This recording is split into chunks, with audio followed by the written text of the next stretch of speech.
जगहों पे जाना समय की बर्बादी है। यह बात वह आदमी कहते हुए मिलेगा जो दिन दिन भर बैठ करके जुआ खेलता हो, दिन दिन भर बैठ करके इधर उधर पार्टी मनावे, इधर उधर समय बर्बाद करता हो। वह आदमी यह उपदेश देते हुए मिलेगा कि कथा प्रवचन में इन सब जगहों पे जाना ये समय की बर्बादी है।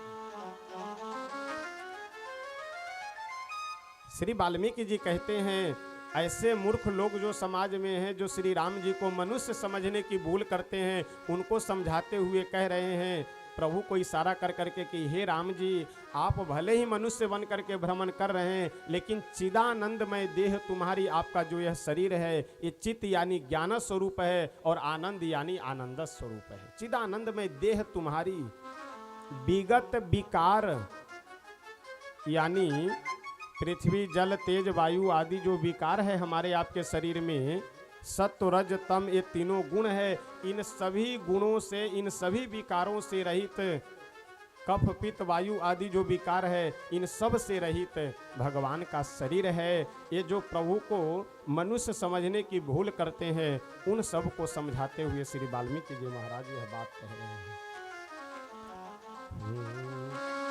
राम देखी मुनि चरित तुम्हारे, राम देखे सुनी चरित तुम्हारे, राम देखी सुनी चरित तुम्हारे, राम देखी सुनी राम देखी सुनि चरित तुम्हारे, राम देखी सुनि चरित तुम्हारे, जड़ मोहि बुध मोहि सुखारे, जड़ मोहि बुध मोहि सुखारे, राम देखी सुनी चरित तुम्हारे, राम देखी सुनी चरित तुम्हारे। वाल्मीकि जी कहते हैं कि हे राघव, आपके चरित्र को देख करके जो बुद्ध हैं, जो ज्ञानी हैं, वह तो प्रसन्न हो जाते हैं, और जो मूर्ख हैं, सठ हैं, जड़ हैं, वह आपके चरित्र को सुन करके और देख करके मोहित हो जाते हैं कि बताओ यह कैसे भगवान हैं कि इस तरह की लीला कर रहे हैं। प्रभु बोले कि आप जो कह रहे हैं सब ठीक है, लेकिन अब जो मैं पूछ रहा हूं उसका भी तो उत्तर दे दीजिए। मेरे रहने के स्थान क्या हैं, वह स्थान भी बताइए। श्री वाल्मीकि जी महाराज सबसे पहले स्थान बताते हुए कहते हैं कि जिनके श्रवण समुद्र समाना, कथा तुम्हारी सुभग सरी नाना। जिनके कान समुद्र के समान है, यानी जैसे समुद्र में संसार की सारी नदियां चल करके जाती है, लेकिन समुद्र कभी पूर्ण नहीं होता है, सदैव अपूर्ण रहता है, उसी तरह से जिस मनुष्य का कान समुद्र के समान है और हमेशा भगवान की कथा, हमेशा भगवान की कथा सुनते हो, उस मनुष्य के हृदय में आप निवास कीजिए, वाल्मीकि जी कहते हैं। अरे आवाज सही करो जी भाई, एकदम कम करते चले जाते हो जो है। श्री सीताराम नाम भगवान की। वाल्मीकि जी कहते हैं कि जिनके श्रवण समुद्र समाना, कथा तुम्हारी सुभग सरी नाना, भर ही निरंतर हो ही न पूरे, तिनके ही तुम कह गृह रूरे। सबसे पहला हृदय वह है जो मनुष्य आपकी कथा हमेशा सुनते हो और मन कभी, कान कभी भरता न हो। हम लोगों का भी कान नहीं भरता है, लेकिन क्या सुनने में। एक बार एक आदमी अपने पड़ोसी के दीवार पे कान लगा करके कुछ सुन रहा था, घर में क्या वार्ता हो रही है। इतने में एक दूसरा उसका मित्र आया, वह भी कान लगा करके सुनने लगा, लेकिन 1 घंटे तक कान लगाया रहा, दीवार में कुछ सुनाई नहीं दिया। बाद में 1 घंटे बाद जब दोनों कान हटा लिए तो जो आदमी पहले से कान लगाए हुआ था और जो आदमी बाद में कान लगा करके सुनने का प्रयास कर रहा था, वो बाद में आने वाला व्यक्ति अपने मित्र से बोला कि तुम क्या सुन रहे थे, मुझे तो कुछ सुनाई नहीं दिया है, मैं 1 घंटे से कान लगाए हुआ हूँ। वह आदमी एक तमाचा मार करके बोला कि मूर्ख कहीं के, हम 2 महीने से कान लगाए हुए हैं अपने पड़ोसी की बातों को सुनने के लिए, तो हमें 2 महीने में नहीं सुनाई दिया और तुम 1 घंटे में ही सुन लेना चाहते हो। यानी कि दूसरे के घर में क्या हो रहा है, दूसरे की बुराई। अच्छा, बुराई लोग इतने आनंद से सुनते हैं। 2 आदमी बैठा, अगर किसी पड़ोसी की या किसी दूसरे व्यक्ति की अगर निंदा हो रही हो, तो अगर निंदा करने वाला आदमी किसी कारणवश चुप हो जाए, भूल भी जाए, तो तुरंत चाय पिलाते हुए, अरे भाई साहब थोड़ा चाय लीजिए, आगे क्या हुआ था जरा बताइए। कब? किसी की अगर निंदा सुनना हो, तो किसी की अगर बुराई सुनना हो तो। लेकिन वाल्मीकि जी कहते हैं कि किसी की निंदा नहीं, किसी की बुराई सुनने में नहीं, अपितु जो आपकी कथा सुनने में रुचि लगाते हो उनके हृदय में आप निवास कीजिए। आगे बहुत सुंदर जगह बताते हुए वाल्मीकि जी कहते हैं कि रघुनंदन,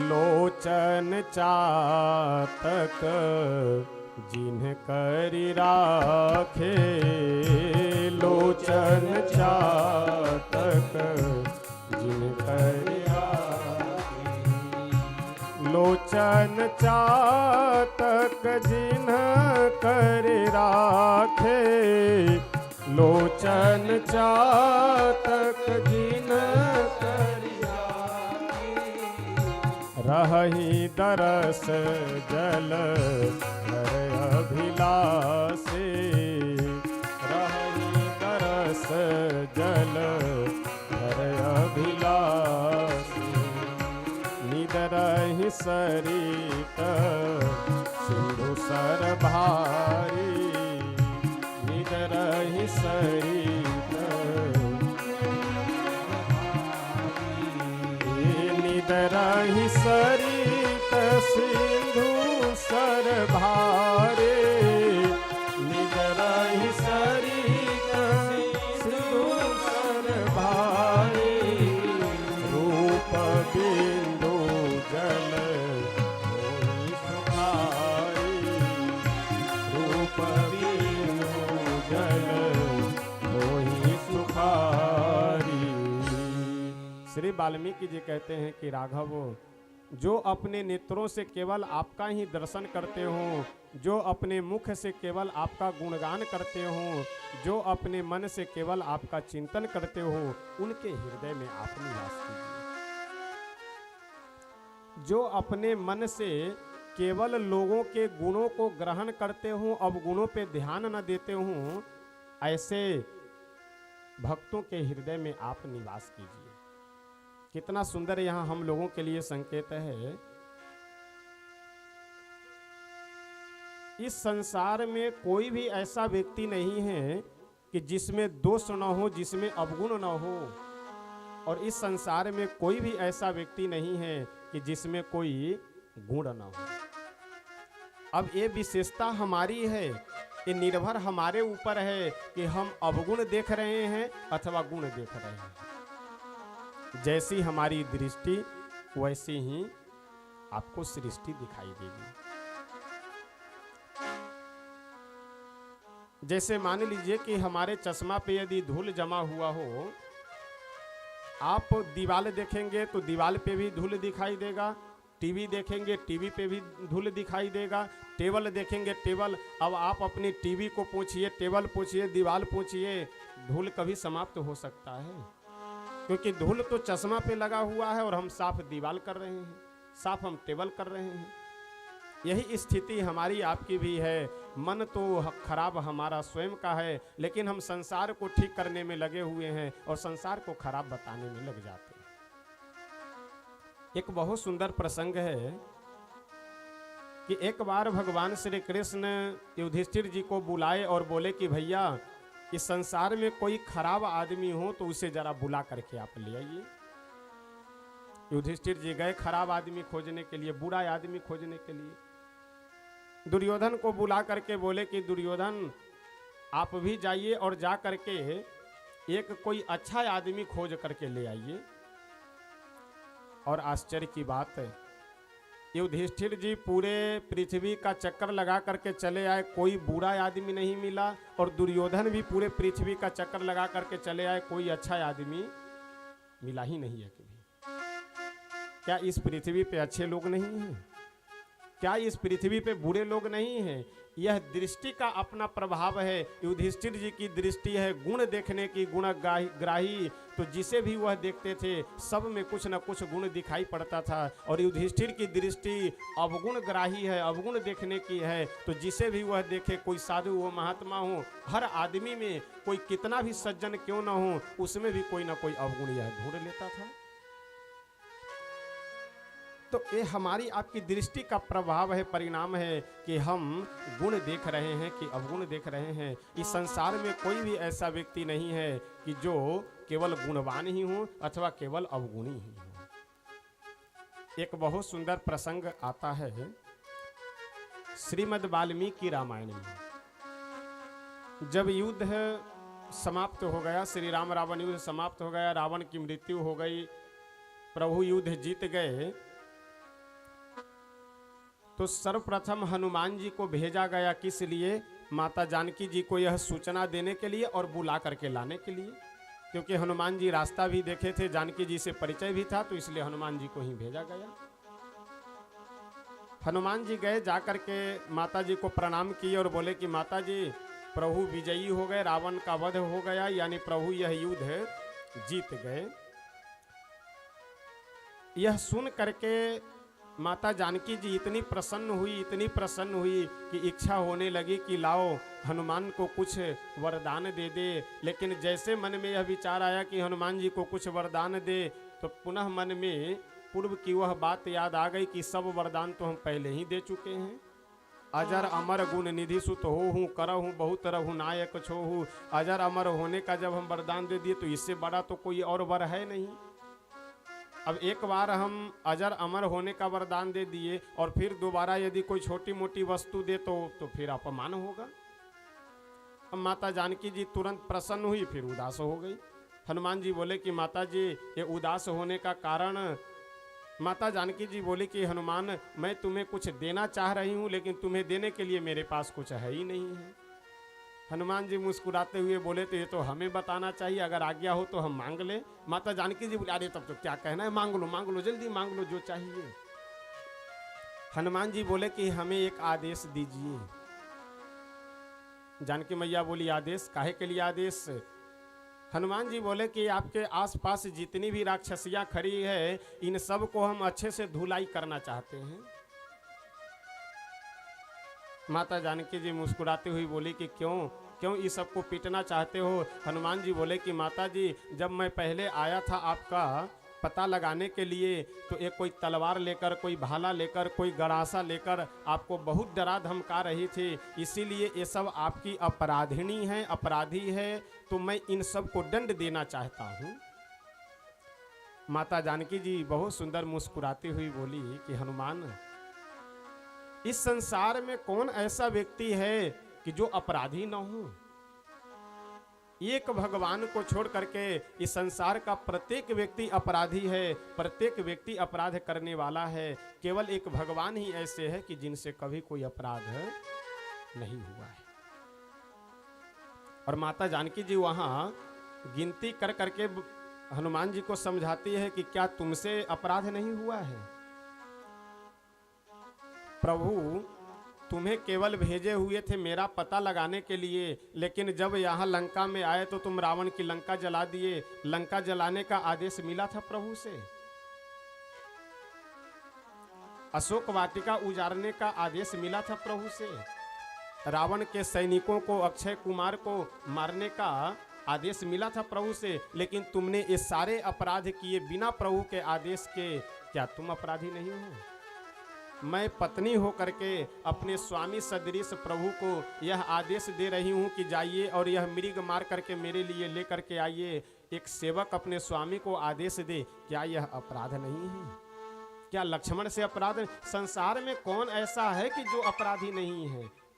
बस अंतर इतना है कि कोई अपराधी अगर किसी अपराधी के संग में हो जाए तो वही मनुष्य अपराधी बन जाता है, और कोई मनुष्य यदि किसी अच्छे पुरुष के संग में हो जाए तो वही मनुष्य अच्छा मनुष्य बन जाता है। ये संग का प्रभाव है। जब इन राक्षसियों को रावण का संग था तो ये सभी राक्षसियां क्या थी? अपराधिनी थी। और आज विभीषण जी राजा बनने जा रहे हैं, तो जब विभीषण जी का संग हो गया तो ये सब राक्षसियां हाथ जोड़ करके खड़ी है। तो ये तो संग का प्रभाव पड़ता है। वाल्मीकि जी महाराज यहाँ बहुत सुंदर कहते हैं कि जो मनुष्य प्रत्येक व्यक्ति में गुण देखते हो, जो मनुष्य प्रत्येक व्यक्ति में केवल अच्छाई ही अच्छाई देखते हो, उनके हृदय में आप निवास कीजिए।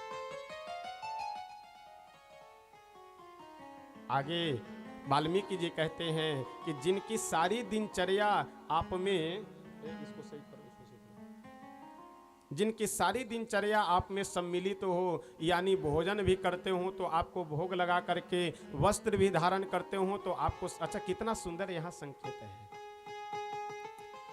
हम जो भी वस्तु उपयोग कर रहे हैं, प्रयास यह करना चाहिए कि हम भगवान को भोग लगा करके तब ग्रहण करें, भगवान को समर्पित कर करके, थोड़ा ढीला छोड़ दीजिए, भगवान को समर्पित कर करके तब ही उसे ग्रहण करने का प्रयास करें।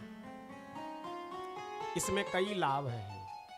प्रथम लाभ तो यह है कि जैसे मान लीजिए अगर हम नियम बना लें कि बिना भगवान को भोग लगाए हुए हम नहीं कुछ खाएंगे, तो यहाँ एक हम नियम में बंध गए, व्यवस्था में बंध गए कि हम वही खाएंगे जो भगवान को भोग लगाया जाता हो।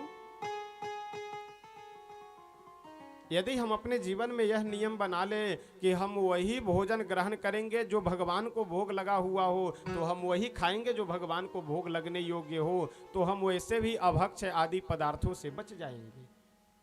इसीलिए वाल्मीकि जी कह रहे हैं कि जो आपको भोग लगा करके भोजन करते हो, और जो मठ मंदिर देख करके प्रणाम करते हो, जो अपने बड़ों को देखकर मस्तक झुका लेते हो, उनके भी हृदय में आप निवास कीजिए। यानी कभी भी कोई अपने से बड़े अगर सामने से जा रहे हों, तो अगर आप चरण छू करके नहीं प्रणाम कर पा रहे हैं तो कम से कम मस्तक भी अवश्य झुका लेना चाहिए।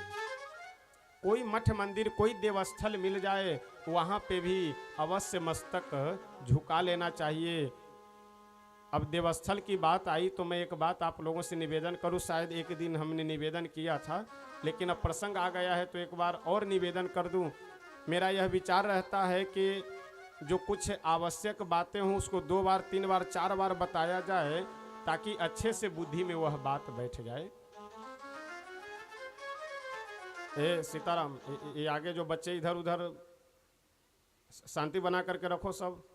मनी देखो, ये सब इधर उधर न करे। ये बच्चे कभी आगे जा रहे हैं कभी पीछे जा रहे हैं। आगे क्यों बैठते हो तुम लोग? वर्मा जी वहीं बैठे, वहीं जाकर के नीचे बैठे। कोई भी एक भी शब्द इधर उधर नहीं, जो जहां बैठे वहां बैठे रहें शांति से, या तो जाकर फिर पीछे बैठे आप लोग जो है। नहीं, कुर्सी नहीं, नीचे ही, नीचे कुर्सी एक ही रहने दो। श्री सीताराम नाम भगवान की जय। आगे शांति, अब किसी को भी आगे ना आने दीजिए। खड़े हो जाइए दोनों तरफ, और कोई भी आगे। अच्छा, जो अच्छे श्रोता हैं वो सब तो प्रारंभ में ही आकर के पीछे बैठ जाते हैं, और बाद में जो डुप्लीकेट श्रोता है वो सब आगे आकर के वो विघ्न बाधा डालने लगे। सब नहीं, कुछ डुप्लीकेट श्रोता जो होते हैं। तो इसलिए ये सब थोड़ा ध्यान रखिए। कथा है यहाँ बच्चे खिलाने के लिए, चाहे बच्चों को इधर उधर, कोई भी किसी का भी बच्चा हो, आपको अधिकार है व्यास गद्दी के तरफ से कि कोई भी अगर बालक इधर उधर ज़्यादा कर रहा हो उसको तुरंत डांट करके बैठा दीजिए, नहीं उठा करके पीछे कर दीजिए। श्री सीताराम नाम भगवान की।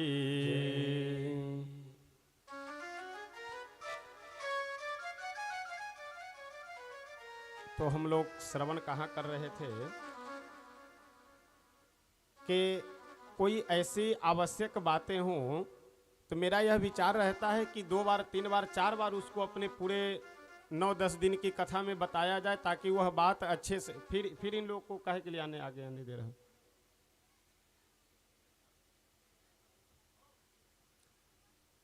एक लोग व्यवस्थापक वहीं पेड़ के पास बैठ जाइए और आगे किन्हीं को भी ना आने दीजिए, सब लोग को पीछे बैठाइए।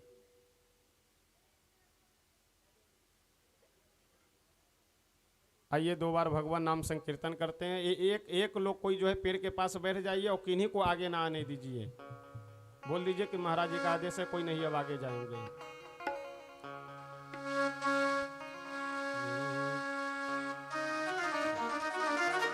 आइए प्रेम से 2 बार भगवान नाम संकीर्तन कर ले रहे हैं। श्री राम जय जय राम, श्री राम जय जय राम, श्री राम जय जय राम, श्री राम जय जय राम, श्री राम जय जय राम, श्री राम जय जय राम, श्री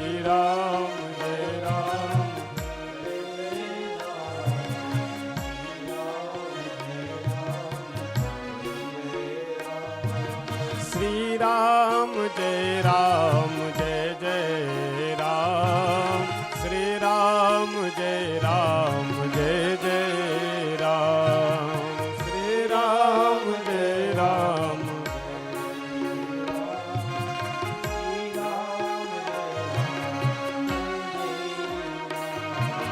श्री राम जय जय राम, श्री राम जय जय राम, श्री राम श्री राम जय जय राम, श्री राम जय जय राम, श्री राम जय जय राम, श्री राम जय जय राम, श्री राम जय जय राम, श्री राम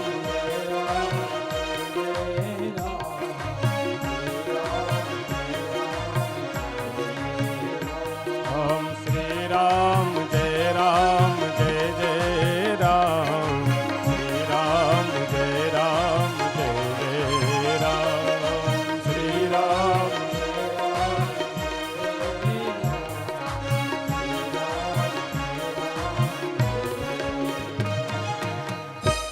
श्री सीताराम नाम भगवान की। आप सब थोड़ी शांति बना करके रखेंगे।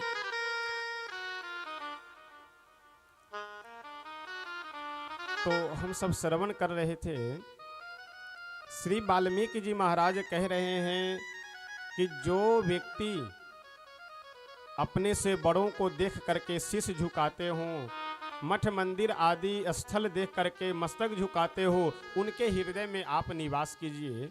इस प्रसंग पे मैं एक बात निवेदन आप सबसे करना चाहता हूँ। जो हमारे समाज में बुराइयां कुरीतियां व्याप्त हो रही है, उसको अगर व्यासगद्दी से नहीं बोला जाएगा तो फिर वह दूर कैसे होगा। इसलिए मैं बार बार इन सब बातों की चर्चा करना चाहता हूँ। हनुमान जी महाराज हों, अच्छा आप लोगों से मैं एक प्रश्न कर रहा हूं कि श्री हनुमान जी महाराज हम लोगों के लिए भगवान हैं कि ट्रैफिक पुलिस है? हनुमान जी महाराज हम लोगों के लिए भगवान हैं कि ट्रैफिक पुलिस है? सो पहले बताइए। आप जगह जगह चौराहों पे देखिए, बस चारों तरफ 4 खंभा खड़ा करके ऊपर से एक 2-4 हज़ार लगा करके छत डाल दिए और 5 फीट की एक संग हनुमान जी की मूर्ति ला करके खड़ा कर दिए। अब हाथ खड़ा करके हनुमान जी कोई चप्पल पहन करके जा रहा है, उसका गर्दा उड़कर माथे पे पड़ रहा है, कोई गाड़ी लेकर के जा रहा है, उसका धूल खोपड़ी पे पड़ रहा है। यानी कहते कहावत धूल फांकना, वही धूल फांक रहे हनुमान जी सड़क के किनारे। अगर सड़क के किनारे आपको कोई बहुत मूर्ति स्थापित करने की श्रद्धा है तो कोई महापुरुष हो, कोई क्षेत्र के विशिष्ट गणमान्य जिनका शरीर बदल गया हो, उनकी आप प्रतिमा लगा दीजिए। भगवान की प्रतिमा कभी भी सड़क के किनारे ये ट्रैफिक पुलिस बना करके नहीं लगानी चाहिए। भगवान की आप छोटे से हनुमान जी की मूर्ति रखिए, छोटे से शंकर भगवान का आप मूर्ति रखिए, उनके शिवलिंग रखिए, लेकिन घर में रख करके पूजा करनी चाहिए। ये चौक चौराहों पे ये हनुमान जी की मूर्ति बैठाने का या शंकर भगवान का मंदिर बना देने का या अन्य किन्हीं देवी देवताओं को बैठा देने का ये जो प्रचलन चल गया है, ये बहुत ही गलत प्रचलन है।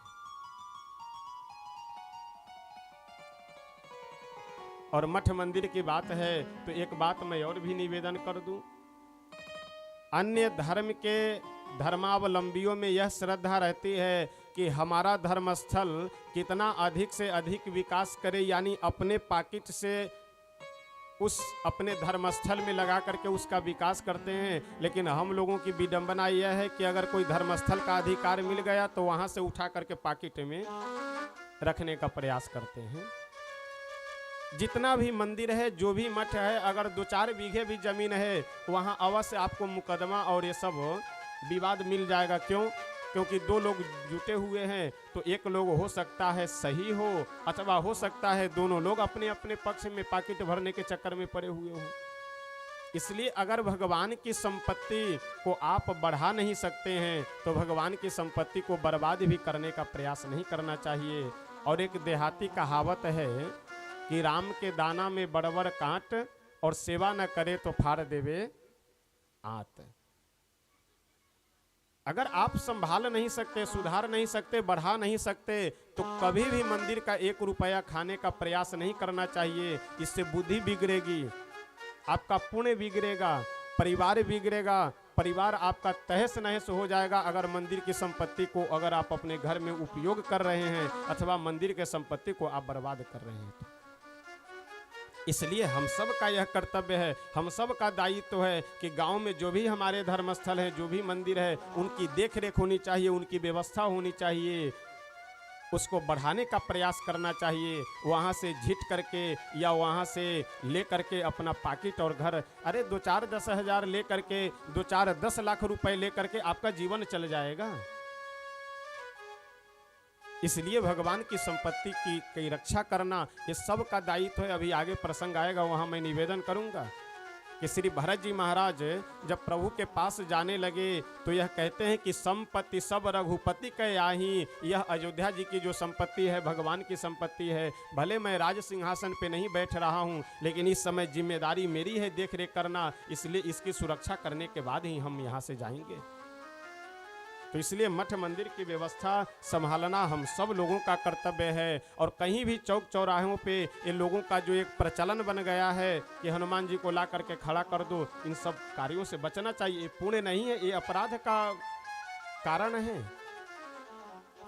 और जब यह प्रसंग चल रहा है तो एक प्रसंग और मैं दोहरा देता हूँ। वैसे 2-3 बार मैं चर्चा कर चुका हूँ, हमें लग रहा है शायद 3री या 4थी बार चर्चा होगी कि आजकल पूजा के नाम पे, चाहे वह सरस्वती पूजा हो, चाहे दुर्गा पूजा हो, चाहे और भी जाने कौन कौन पूजा लोग किया करते हैं, लेकिन इन पूजाओं में जो असभ्यता, संस्कारहीनता, अश्लीलता ये सब जो बढ़ती जा रही है, इन सब को भी दूर करने का आप खूब नाच करवाइए, खूब नौटंकी करवाइए, जो मन हो सो खूब कीजिए, लेकिन पूजा के नाम पे कभी भी हम लोगों को यह सब कार्य स्वीकार नहीं करना चाहिए। क्योंकि इससे धीरे धीरे परंपरा हमारी बिगड़ जाएगी, इससे धीरे धीरे समाज हमारा बिगड़ जाएगा, इससे धीरे धीरे पूजा पद्धति ही समाप्त हो जाएगी। आगे चल करके केवल वही नाच नाच रह जाएगा, नौटंकी नौटंकी रह जाएगी, माता जी का केवल एक चित्र ला करके लगा दिए, बात खत्म। तो इसलिए दुर्गा पूजा हो, उसमें कथा होनी चाहिए, संकीर्तन हो, भंडारा हो, हवन हो, ये सब कार्य कीजिए जिससे आपको भी लाभ मिले, समाज को भी लाभ मिले। और मेला लगाना हो, जो भी नाच नौटंकी करना हो आप कीजिए, मेरा विरोध नहीं है, लेकिन उसका स्थल अलग है, उसकी व्यवस्था अलग है। इसलिए सब धान 25 पसेरी नहीं तौला जाता है, सबकी कीमत अलग अलग है। तो जो भी हमारी पूजा पद्धति परंपरा है उन सब को बचा करके रखना चाहिए। यही निवेदन करते हुए आगे श्री वाल्मीकि जी महाराज बहुत सुंदर अन्य स्थानों की चर्चा करते हैं। कुछ स्थानों की और चर्चा कर करके हम सब लोग आगे बढ़ेंगे। क्या गोस्वामी बाबा लिख रहे हैं? वाल्मीकि जी कहते हैं कि प्रभु जिसकी दृष्टि सही हो और जिसका मन सही हो उसके हृदय में आप निवास कीजिए। यानी जननी समझा नहीं पर नारी, जननी समझा नहीं पर नारी, जननी समझा नहीं पर नारी, जननी समझा नहीं पर नारी, धनु पराव विष विष भारी, धनु पराव विष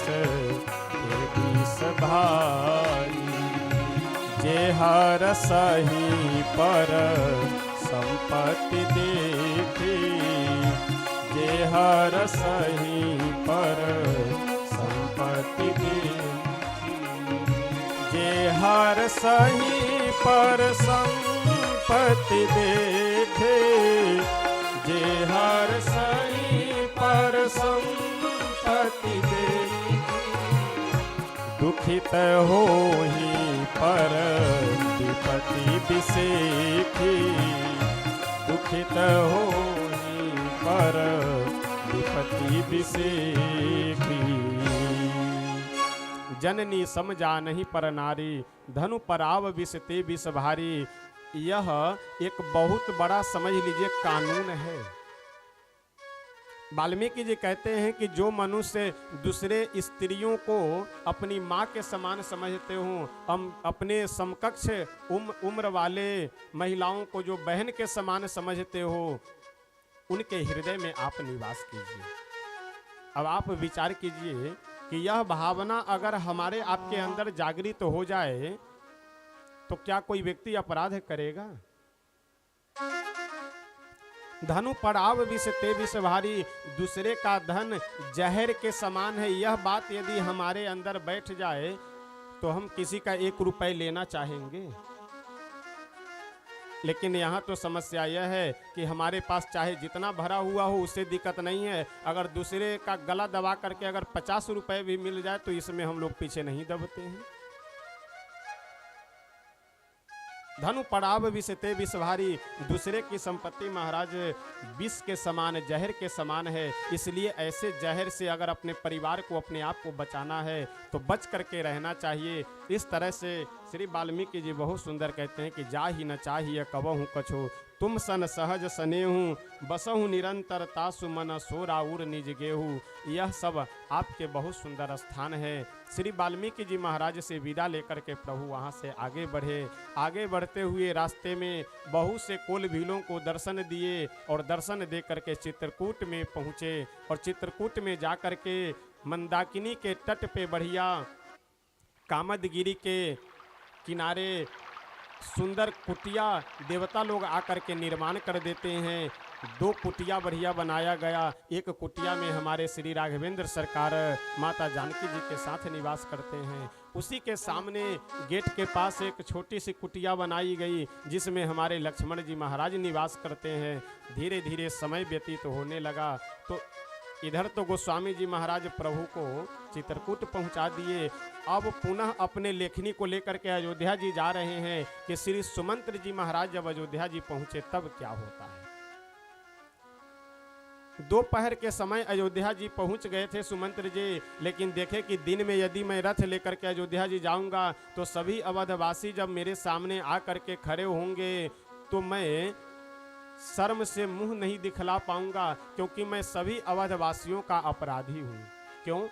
क्योंकि सभी अवधवासी हमसे यही कहेंगे कि सुमंत्र जी आप किस जन्म के दुश्मनी का बदला हमसे लिए कि हम लोगों को तमसा के तट पे सोते हुए छोड़ करके प्रभु को लेकर के चले गए। अरे धीरे से जगा दिए होते अगर एक लोगों को भी, तो हम लोग भी प्रभु के साथ चल पड़े होते। लेकिन अगर सबसे बड़ा धोखा करने वाले हम लोगों के साथ कोई हैं तो वो आप ही हैं। नगर के बाहर ही रथ को रोके, रात्रि की जब बेला हो गई, सुमंत्र जी धीरे से गए और जाकर के दशरथ जी महाराज के पास मस्तक झुका करके बैठ गए। दशरथ जी जैसे देखे कि सुमंत्र आए हुए हैं, तुरंत उठ करके व्याकुल के सदृश खड़े हुए और सुमंत्र जी को गले से लगा करके बोले कि सुमंत्र, मेरे राम कहाँ हैं, लक्ष्मण कहाँ हैं। सुमंत्र जी कुछ बोल नहीं रहे। अंत में पूछे कि जानकी जी कहाँ हैं, फिर भी सुमंत्र जी कुछ नहीं बोले। दशरथ जी समझ गए कि लगता है राम जी सत्य प्रतिज्ञ लौटे नहीं, वापस नहीं हुए। सुमंत्र जी से बोले कि सुमंत्र, यदि राम जी नहीं लौटे हैं तो कम से कम उनका संदेशा ही जो लेकर के आए हो तो कुछ संदेशा तो सुना दो कि वो मेरे लिए संदेश क्या भेजे। सुमंत्र जी बोले कि सबसे पहले तो प्रभु को बोलने, जो प्रभु हमसे निवेदन किए, जब हमने प्रभु से कहा कि दशरथ जी हमको वापस लौटा लाने के लिए भेजे हैं, वो मना कर दिए कि मैं नहीं जाऊंगा, तो आपके लिए यही संदेशा भेजे कि आप मेरी चिंता न करें, 14 वर्ष के बाद मैं आ जाऊंगा। वशिष्ठ जी के लिए यह संदेशा भेजे, भरत जी के लिए यह कौशल, सबके लिए संदेशा प्रभु भेजे। सुमंत्र जी सुना दिए। अंत में सुमंत्र जी महाराज दशरथ जी से कहते हैं कि हे महाराज, लखन कहे कछु बचन कठोरा, बरजी राम पुनि मोहि निहोरा, बार बार निज शपथ देवाई, कहब न तात लखन लरिकाई। श्री सुमंत्र जी कहते हैं कि हे राजन, हे महाराज, लक्ष्मण जी कुछ कठोर वचन बोले थे, लेकिन प्रभु अपनी प्रतिज्ञा दिवा करके हमसे बोले कि मंत्री जी, आप मेरे पिताजी से यह बात नहीं कहेंगे, लक्ष्मण बचपना होने के कारण कह दिया है कुछ। दशरथ जी महाराज बोले कि सुमंत्र, तुम्हें मेरी सौगंध, लक्ष्मण मेरे लिए क्या बोला है जल्दी बताओ। सुमंत्र जी बार बार पूछने पे भी नहीं बताए। अब दशरथ जी अभी तक दुखी थे, रो रहे थे, लेकिन अब दशरथ जी प्रसन्न हो गए थोड़े। जानते हैं क्यों? श्री दशरथ जी महाराज बोले कि सुमंत्र, तुम यदि नहीं बताना चाह रहे हो लक्ष्मण के कठोर वचनों को तो मत बताओ, कोई बात नहीं है, लेकिन मैं समझ गया अब मेरी मृत्यु भी बड़े आनंद के साथ में हो जाएगी। मुझे ऐसा लगता है कि लक्ष्मण तुमसे यही बोले होगा कि सुमंत्र जा करके महाराज दशरथ से कह देना कि 14 वर्ष के बाद जब मैं आऊँगा तो एक एक दिन का मैं हिसाब लूँगा, एक एक दिन का मैं बदला लूँगा, यही बोले होगा ना लक्ष्मण। सुमंत्र जी कुछ बोल नहीं रहे, चुपचाप सुन रहे हैं। दशरथ जी बोले कि अभी तक हमें चिंता यह थी कि मेरे राम वन में जा रहे हैं तो इनका ध्यान कौन रखेगा। अब यह मेरी चिंता समाप्त हो गई और मैं अब आनंद से मर सकूंगा। जो लक्ष्मण अपने भाई के लिए, अपने राम जी के लिए, अपने पिता से भी युद्ध करने के लिए तैयार हो, पिता से भी लड़ने के लिए तैयार हो, उस लक्ष्मण के रहते हुए वन में श्री राम को लेस मात्र भी कष्ट नहीं होगा, यह मुझे पक्का विश्वास हो गया। इसलिए अब राम जी की चिंता हमारे मन से समाप्त हो गई। गोस्वामी तुलसी बाबा कहते हैं कि राम राम कही राम कही, राम राम कही राम, तनु परि हरिर विरह रघुवर, राउ गयौ सुरधाम। 6 बार राम राम शब्द उच्चारण कर करके श्री दशरथ जी महाराज अपना शरीर परित्याग कर देते हैं। कुछ संतों का भाव यह है कि श्री दशरथ जी महाराज 6 बार राम राम इसलिए बोले कि आज प्रभु को गए 6वां दिन हो गया, तो एक एक दिन के बदले एक एक बार राम बोल करके अपना शरीर परित्याग कर देते हैं। उधर वशिष्ठ जी महाराज जब आए तो दशरथ जी के शरीर को तेल के नौका में रख करके 2 दूत भेजे और बोले कि जा करके भरत को बुला करके ले आओ, भरत से केवल मेरा संदेशा कहना और कुछ नहीं कहना। श्री भरत जी महाराज को बुलाने के लिए दूत गए। भरत जी से बोले कि गुरुदेव का आदेश है, जल्दी से आप चलिए। भरत जी महाराज दौड़ करके अयोध्या जी पहुँचे। अयोध्या वासी कोई कुछ भरत जी से बोल नहीं रहे हैं। सबसे पहले कैकेयी मैया के भवन में गए और जा करके प्रणाम किए और बोले कि हमारे यहाँ सब कुशल तो है। कैकेयी बोली कि सब बस कुशल ही हैं, बस थोड़ी सी बात बिगड़ गई कि महाराज चक्रवर्ती जी श्री दशरथ जी स्वर्ग को पधार गए। यह सुन करके तो भरत जी धराम से भूमि पे गिर करके रोने बिलखने लगे और कहने लगे कि हे पिताजी, जाने से पहले कम से कम हमें श्री राम जी के हाथ में आप अगर सौंप दिए होते तो मेरा उद्धार हो जाता, मेरे व्यवस्था प्रभु के हाथ में सौंप देते तो मेरा जीवन धन्य हो जाता, लेकिन आप वह किए नहीं, बिना प्रभु के हाथ में मेरा हाथ सौंपे चले गए। इतने में मंथरा आ गई। अच्छा, आप जानते हैं मंथरा आज अभी तक तो एकदम दासी यानी सामान्य वेश में रहती थी, लेकिन आज अभी तक स्वयं दासी थी, लेकिन आज आई तो 2-4 दासियों को पीछे पीछे। अच्छा, जो बनावटी आदमी होता है, जो नया नया अगर मंत्री बन जाए तो वो ज़्यादा भौकाल लेकर के चलता है। एक गाड़ी आगे, एक गाड़ी पीछे, और 2-4 बॉडीगार्ड आगे रहे, 2-4 साइडों पीछे रहे, यानी पूरे भौकाल में। तो इससे भरत जी को जो राजा बनाने की ये सब योजना तैयार हुई है, इसकी व्यवस्थापिका कौन है? मंथरा ही है। तो जब श्री राम जी उधर वन को चले गए तो कैकेयी के तरफ से स्पेशल जेट प्लस सुरक्षा प्राप्त हो गया मंथरा को। आगे भी सैनिक चल रहे हैं, पीछे भी सैनिक चल रहे हैं, 2-4, यानी कि आज मंथरा बिल्कुल एकदम नेताइन बन करके पहुंची कैकेयी जी के पास। अभी तक दासी बन करके, लेकिन आज बिल्कुल लाव लश्कर सब लेकर एकदम नेताइन बन करके पहुंची। शत्रुघ्न जी पीछे खड़े होकर के समझ गए कि सब लगता है इसी का चक्कर चाल है, नहीं तो इतनी प्रतिष्ठा और इतना सम्मान इसको कैसे आज मिल गया। कैकेयी बोली आओ आओ आओ मंथरा। भरत जी से कैकेयी बोली कि भरत चिंता मत करो, एक कैकेयी की ही सारी योजना है और कैकेयी ही इस व्यवस्था को बताने वाली और करने वाली है। इतने में श्री भरत जी पूछे कि यह बताओ कि हमारे बड़े भैया श्री राम जी कहाँ है? कैकेयी बोली कि वह 14 वर्ष के लिए वन में चले गए हैं। यह सुन करके तो भरत जी अपने पिताजी की मृत्यु को भूल गए और बिलख बिलख करके रोने लगे कि हमको बिना बुलाए, हमको बिना बताए यह सारी घटनाएं यहाँ हो गई, लेकिन हमें कुछ भी सूचना नहीं है। श्री भरत जी महाराज मन से तो बहुत क्रोधी भी हैं, दुखी भी हैं, लेकिन कुछ बोल नहीं रहे हैं। इतने में जब मंथरा आई तो मंथरा को श्री शत्रुघ्न जी महाराज कुछ दंड देते हैं। उसके बाद भरत जी और शत्रुघ्न जी दोनों पहुंच गए श्री कौशल्या जी के महल में और कौशल्या जी से जाकर के प्रणाम की और कौशल्या मैया से बोले कि माता जी, मेरा इस कार्य में कोई भी हाथ नहीं है, कोई भी विचार नहीं है। कौशल्या जी बोली कि भरत, ये तुम्हें बताने की आवश्यकता नहीं है, मैं जान रही हूँ कि तुम्हारा इसमें कोई अपराध नहीं है। वशिष्ठ जी महाराज आए और आ करके भरत जी को समझा बुझा करके अपने पिता की अंत्येष्टि संस्कार करवाते हैं सरजू जी के किनारे। भरत जी महाराज भी बड़े ही श्रद्धा भाव से पूरी अंत्येष्टि जो भी क्रिया है, जो भी श्राद्ध आदि की व्यवस्था है, सबको बड़े ही श्रद्धा भाव से पालन करते हैं। उसके बाद सभा बैठी, सभा में वशिष्ठ जी भी बोले कि भरत,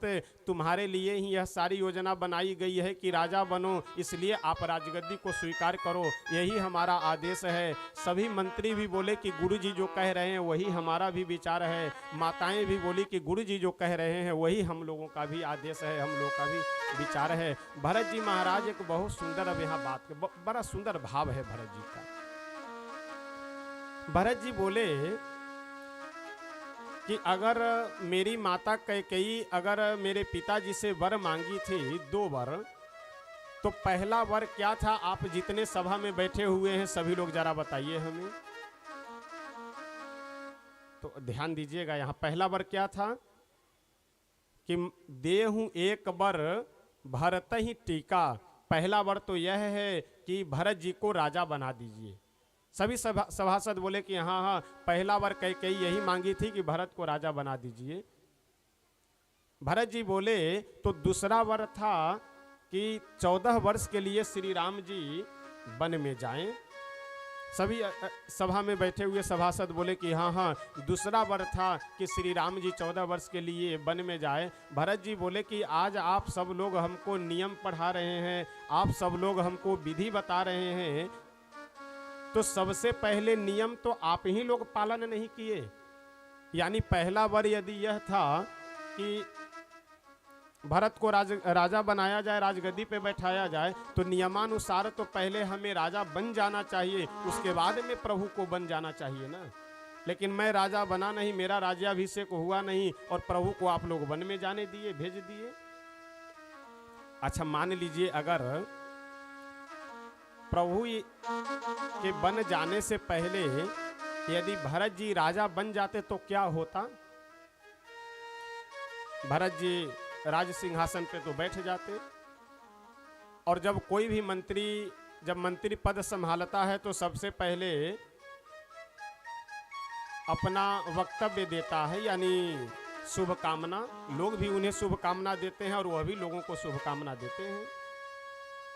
तो शुभकामना की जब आयोजन होता तो सभा में राज सिंहासन पे भरत जी बैठते, और सभा में जितने भी अयोध्यावासी मंत्री आदि अथवा नगर निवासी बैठे होते, सबसे भरत जी की अपनी राजाज्ञा क्या होती? भरत जी यही कहते कि हे अयोध्यावासियों, आप लोगों ने हमें राजा बनाया, इसके लिए आप लोगों को बहुत बहुत धन्यवाद। और मैं अयोध्या जी का राजा होने के नाते मैं अपने अधिकार का प्रयोग करते हुए यह आदेश पारित करता हूँ, यह प्रस्ताव पारित करता हूँ कि महाराज दशरथ जी अपनी धर्मपत्नी कैकेयी जी को जो 2 वर दिए थे उसको मैं पूर्ण रूप से खारिज करता हूँ। अच्छा, राजा बनने के बाद तो अधिकार हो जाता। तो पहला तो मेरा आदेश यह है कि जो श्री महाराज दशरथ जी कैकेयी जी को 2 वर दिए थे, उन दोनों वरों को मैं खारिज करता हूं। और दूसरा मेरा आदेश यह है कि यह जो अयोध्या जी का राज सिंहासन है, यह मैं अपने बड़े भैया श्री राम जी को सौंप रहा हूं। धन्यवाद। इसके बाद होता क्या? प्रभु वन में जा पाते? नहीं जा पाते। वशिष्ठ जी बोले कि भरत तो सब बात ठीक है, लेकिन दशरथ जी महाराज की मृत्यु तुम्हारे राज सिंहासन प्राप्त करने के कारण ही हुआ है, क्योंकि कैकेयी की इच्छा थी तुम्हें राजा बनाने की। इसीलिए कैकेयी वर मांग ली कि राम जी 14 वर्ष के लिए वन में चले जाए। तो महाराज दशरथ जी के मृत्यु का भी कारण यही है, तुम्हारे राज सिंहासन। भरत जी बोले कि नहीं नहीं, मेरे पिताजी के मृत्यु का कारण मेरा राज्याभिषेक या श्री राम जी का वन में जाना, यह कारण कभी हो ही नहीं सकता है। अगर श्री राम जी के वन में जाने से अगर हमारे पिताजी की मृत्यु होनी होती तो जब विश्वामित्र जी के साथ गए थे उस समय क्यों नहीं मरे? उस समय मर जाना चाहिए उन्हें। तो प्रभु के वियोग में दशरथ जी महाराज प्राण नहीं त्याग किए हैं। भरत जी बहुत सुंदर सभी सभा में बैठे हुए सबको समझाते हुए बोले कि ऐसा है, राम वियोग में प्राण तजो गुरुदेव प्रमोद करो सब याही, कारण आन पिता के पयान को जान परोस सुनो मोहि पाही, ठान विनीत लई चित में जही के हित राम गए बन माही, देह तजी तेहि कैकेयी के सुत को मुखमय अब देखब नाही। भरत जी महाराज बोले कि महाराज दशरथ जी अपना प्राण इसलिए परित्याग कर दिए कि जिस भरत के कारण मेरे प्राण प्रिय श्री राम को वन में जाना पड़ा है, ऐसे राम विरोधी भरत का मुख हमें न देखना पड़े, इसीलिए मेरे आने से पहले वह प्राण परित्याग कर दिए। राम जी के वियोग में वह प्राण परित्याग नहीं किए। भरत जी अपना अंतिम निर्णय बताते हुए बोले कि प्रातः काल में मैं प्रभु को मनाने के लिए चलूंगा चित्रकूट, जहां वह होंगे वहां से उन्हें मना करके लाऊंगा। मेरा निर्णय यही है, अब आप सबका जो निर्णय हो वह बतावे। मानो सभी अवधवासी यह सुन करके तो अभी तक बिल्कुल मुरझाए पड़े हुए थे, अब धीरे धीरे सबका मन आह्लादित होने लगा, आनंदित होने लगा कि अब हमारे श्री राघव का दर्शन मिल जाएगा, प्रभु को देखने का सौभाग्य मिल जाएगा। और प्रातः काल होने के बाद श्री भरत जी महाराज रात्रि भर यह सोचते रहे कि क्या करे, कैसे करे, किसको ले चले, किसको न ले चले। अंत में यह सभी अवधवासियों को ऊपर छोड़ दिए कि जिसे जिसे चलने की इच्छा हो सब चलो, किन्हीं के लिए हमारा कोई प्रतिबंध नहीं, किन्हीं के लिए जबरदस्ती नहीं। अब गोस्वामी तुलसी बाबा बहुत सुंदर वर्णन करते हुए कहते हैं कि जिसे घर के लोग यह कहते हैं कि आप रखवाली में रहिए, उन लोगों को ऐसा लगता है कि मानो हमारा गर्दन काट दिया गया हो। और जिन लोगों को यह कहा जाता है कि आप चलिए साथ में प्रभु के पास, वे सभी अयोध्यावासी आनंदित होकर के बड़े आनंद में भर करके प्रभु के दर्शन करने के लिए चल रहे हैं। श्री भरत जी महाराज भी बड़े आनंदित होकर के आगे आगे चल रहे हैं। वशिष्ठ जी भी हैं, कौशल्या कैकेयी आदि महारानियां भी हैं, सभी आनंदित होकर के वन की ओर चल रहे हैं। यह भगवान श्री राघवेंद्र सरकार के जो वनवास की लीला है, यह वनवास की लीला हम लोगों के मनुष्य जीवन को एक सुव्यवस्थित बनाने का सबसे बढ़िया तरीका है, सबसे बढ़िया यह विचार है। भगवान श्री राघवेंद्र सरकार अपनी वन लीला के माध्यम से हम लोगों को यह दिशा निर्देश दे रहे हैं कि जीवन में आपत्ति विपत्ति संकट का जब समय आए तो उस समय हमें किस तरह से बर्ताव करना चाहिए, किस तरह से हमारा जीवन होना चाहिए, उस समय हमें कैसा निर्णय करना चाहिए। इन सभी बातों का ज्ञान प्रभु अपनी इस वन लीला के माध्यम से हम लोगों को दे रहे हैं। आगे श्री भरत जी महाराज निषाद राज गुह से मिलते हैं। निषाद राज गुह के साथ चित्रकूट पहुंचने वाले हैं, लेकिन चित्रकूट पहुंचने से पहले श्री लक्ष्मण जी महाराज एक बार नाराज हो गए, यह सुन करके कि भरत सैनिकों को साथ में लेकर के आ रहे हैं।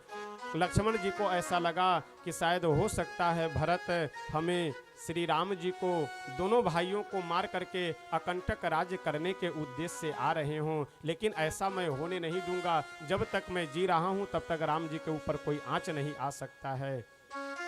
इधर श्री गोस्वामी तुलसी बाबा वर्णन करते हुए बहुत सुंदर लिखते हैं कि जब हमारे श्री राघवेंद्र सरकार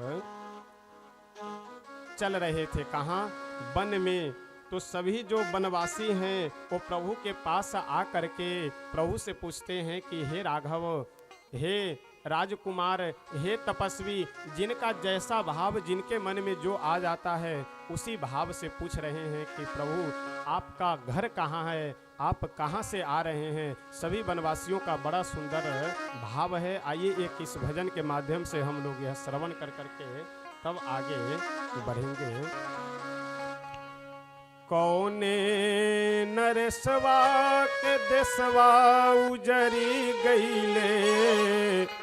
सभी वनवासी कहते हैं कि हे तपस्वी जी, आपका जो यह तपस्वी का वेश है ना, ये बनावटी लग रहा है, चेहरा से आप राजकुमार लग रहे हैं, तो कहीं आप राजकुमार तो नहीं है। प्रभु भी बोलते हैं कि नहीं नहीं, बिल्कुल आप लोग सही कह रहे हैं, हम राजकुमार ही हैं। हमारे पिता का नाम चक्रवर्ती सम्राट श्री दशरथ जी है, हमारा नाम राम, ये हमारी छोटे भाई लक्ष्मण और हमारी यह धर्म पत्नी है जिनका नाम है जानकी श्री सीता जी। तो सभी वनवासी बड़े ही सुंदर वाणी में प्रभु से पूछ रहे हैं, कवने नरेसवा के देसवा उजड़ी गईले, कौने दुअरिया न छाव, हे बहुआ आज रही जानई गाँव, हे बहुआ आज रही जानई गाँव, हे बहुआ आज रही जानई गाँव। कौने नरेसवा के देसवा उजरी गईले, कवने नरेसवा के देसवा उजरी, कौने नरेसवा के देसवा उजरी गईले, कवने नरेसवा के देसवा उजरी, कौने दुअरिया न छावे बबुआ आज रही जानई गाँव, हे बबुआ आज रही जानई गाँव, हे बबुआ।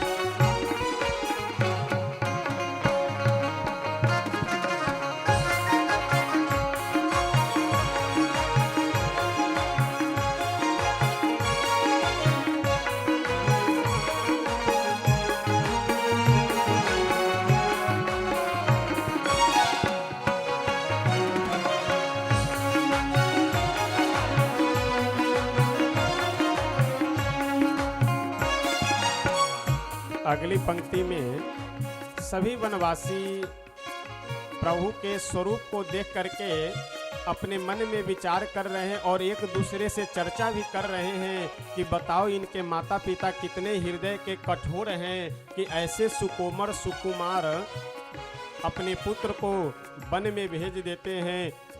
एक दूसरा वनवासी बोला कि अरे वो सुकोमल हो चाहे सुकुमार हो चाहे इनके माता पिता कठोर हो, उससे हमें क्या लेना देना है। अरे हम लोगों का जीवन धन्य करने के लिए प्रभु वन में आए हैं, बाकी और कोई कारण नहीं है इनके आने का।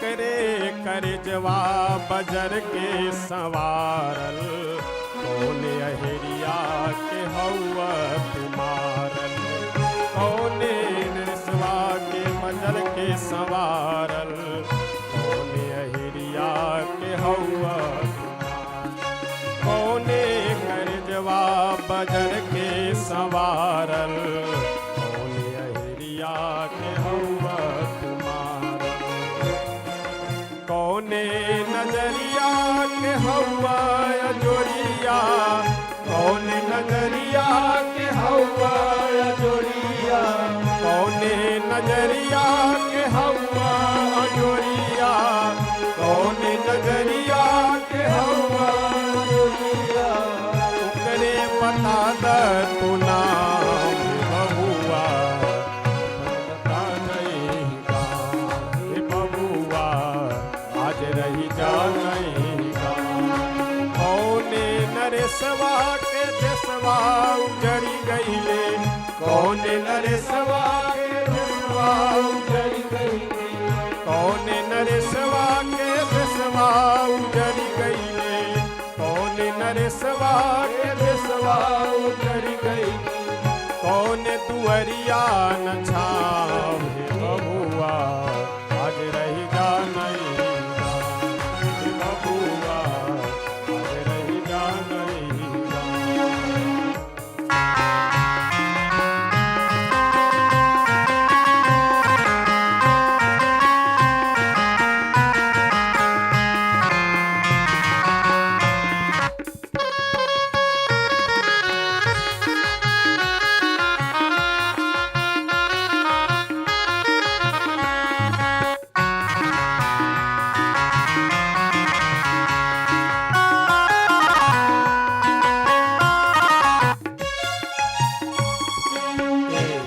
वन में रहने वाले कोल भील जो स्वाभाविक हृदय के कठोर होते हैं, लेकिन आज प्रभु की सुकुमारता और सुकोमलता को देख करके ये सभी वनवासी बड़े ही दुखी मन से कह रहे हैं कि हम लोगों का कलेजा जल रहा है आपके इस कोमलता और सुकुमारता को देख करके।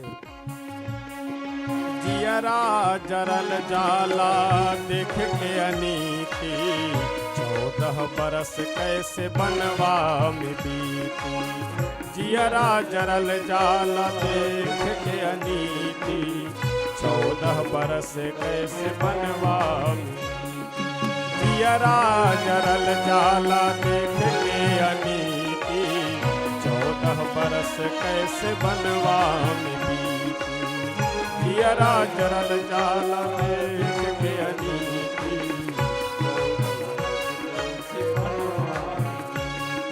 सबही बावला बाटे सेवा में तोहरे, सबही बावला बाटे सेवा में तोहरे, रूकी जा थकल होई पाँव हे बबुआ, आज रही जा नहीं गा बबुआ, आज रही जा नहीं गा, कौने नरेशवा के देशवा उजड़ी गईले, कौने नरेशवा के देशवा उजड़ी गईले, कौने नरेशवा के देशवा उजड़ी गईले, कौने नरेशवा के देशवा उजड़ी गईले, कौने दुअरिया न छावे बबुआ, आज रही जा नहीं बबुआ, आज रही जा नहीं बबुआ, आज रही जा नहीं बबुआ, आज रही जा नहीं। श्री श्री अयोध्या धाम की। सभी वनवासी कहते हैं कि प्रभु, यह अनीति देख करके तो हम लोगों का कलेजा बिल्कुल जल रहा है। इस तरह से श्री राघवेंद्र सरकार हमारे सभी वनवासियों को आनंद देने के लिए वन में निवास करने वाले सभी ऋषि मुनि कुल भीलों को धन्य करने के लिए वन में पधारे हैं। श्री भरत जी महाराज चित्रकूट में पहुंच करके प्रभु का दर्शन लाभ प्राप्त करते हैं। समय कम होने के कारण ज़्यादा प्रसंग का विस्तार न करते हुए हम सब आगे बढ़ेंगे। श्री जनक जी महाराज चित्रकूट में ही पहुंचते हैं, यानी कितना सुंदर संकेत है। जनक जी को एक एक दिन की सारी सूचनाएं प्राप्त हो रही है जनकपुर में, लेकिन जब तक भरत जी के विचार को जनक जी नहीं समझ लिए तब तक आकर के कुछ आए भी नहीं और कुछ बोले भी नहीं।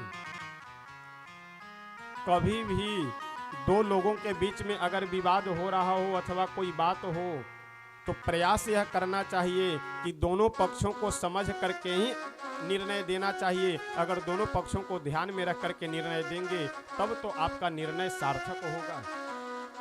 जनक जी महाराज भी चित्रकूट पहुँचे। कई दिनों तक चर्चाएं चली, कई दिनों तक विचार चला कि क्या किया जाए। भरत जी का कई विचार है, कई प्रस्ताव है। या तो 14 वर्ष हम वन में रहें, भैया श्री राम जी अयोध्या जी चले जाएं, अथवा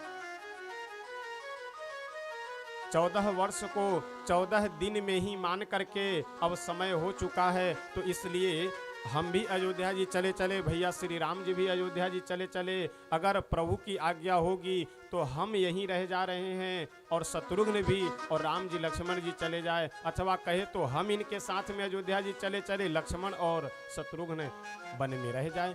जैसा भी आदेश हो। अंत में प्रभु भरत जी से कहते हैं कि भरत, अब हमें विवश न करो अयोध्या जी चलने के लिए। भरत जी हाथ जोड़ करके बोले कि प्रभु, मैं आपको विवश नहीं करना चाहता, मेरे लिए क्या आदेश है वही बता दीजिए। प्रभु बोले कि जा करके 14 वर्षों तक अयोध्या जी की व्यवस्था को आप देख रेख कीजिए, उसके बाद मैं जब आऊँगा तो अपना राज्य स्वीकार कर लूँगा।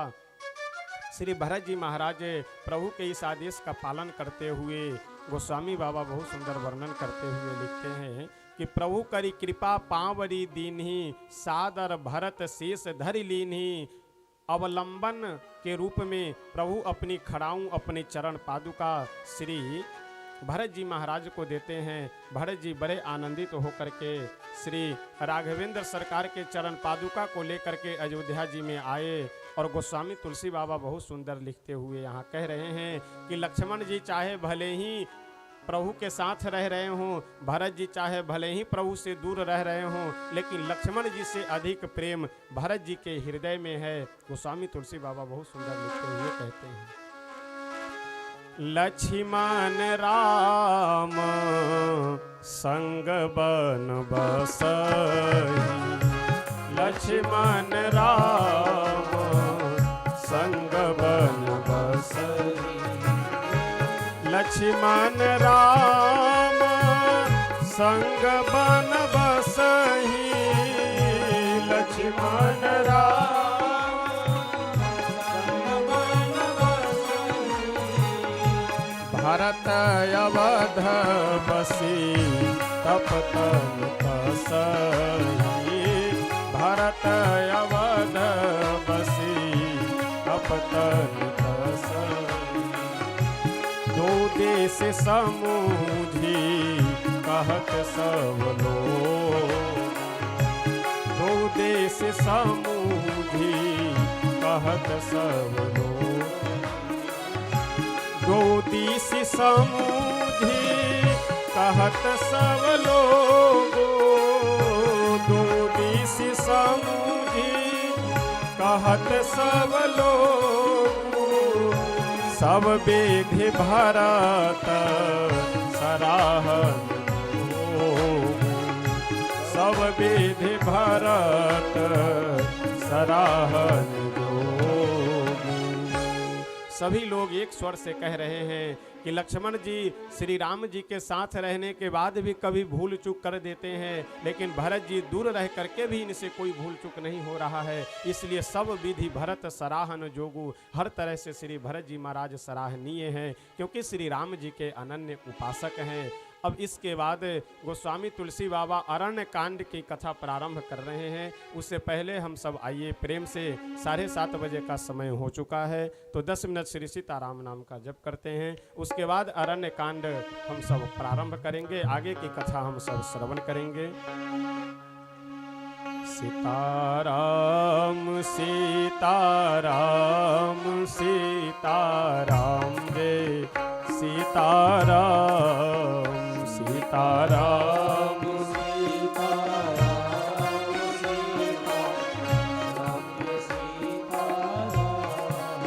सीताराम सीताराम सीताराम जय सीताराम सीताराम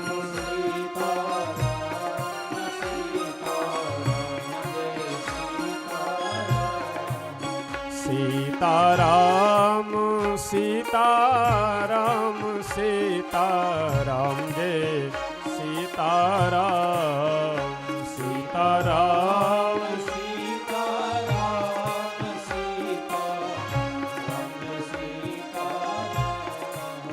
सीताराम सीताराम सीताराम जय सीताराम सीताराम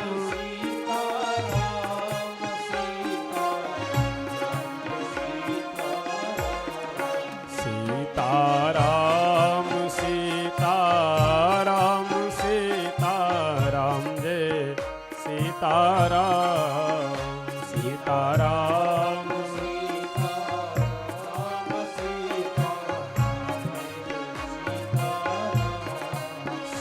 सीताराम सीताराम सीताराम जय सीताराम सीताराम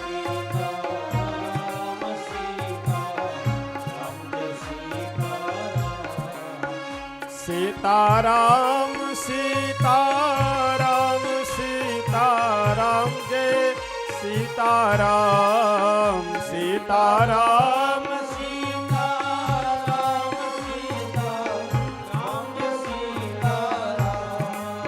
सीताराम सीताराम सीताराम जय सीताराम सीताराम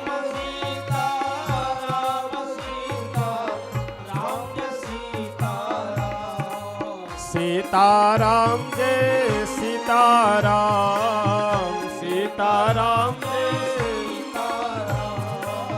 सीताराम जय सीताराम सीताराम जय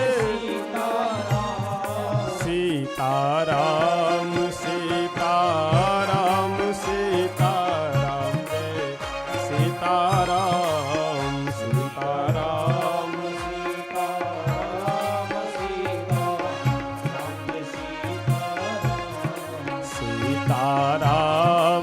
सीताराम सीताराम सीताराम जय सीताराम सीताराम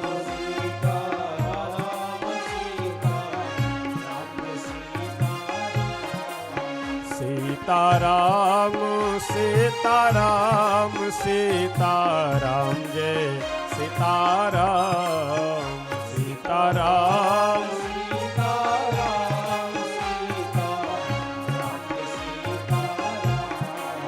सीताराम सीताराम सीताराम जय सीताराम सीताराम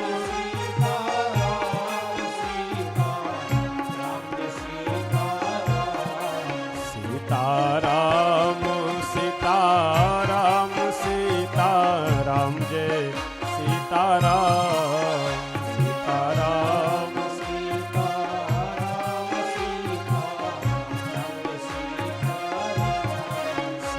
सीताराम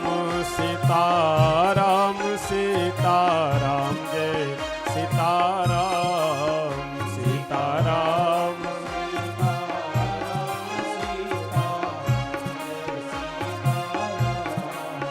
सीताराम सीताराम सीताराम जय सीताराम सीताराम सीताराम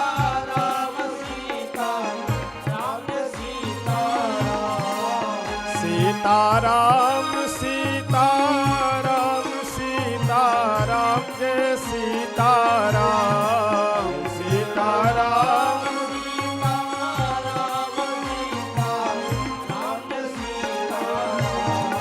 सीताराम जय सीताराम सीताराम जय सीताराम सीताराम सीताराम जय सीताराम सीताराम सीताराम सीताराम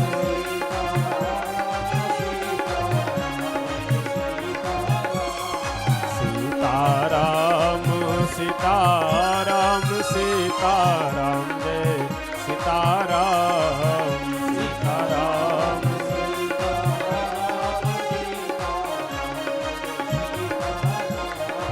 सीताराम सीताराम जय सीताराम सीताराम सीताराम सीताराम सीताराम जय सीताराम सीताराम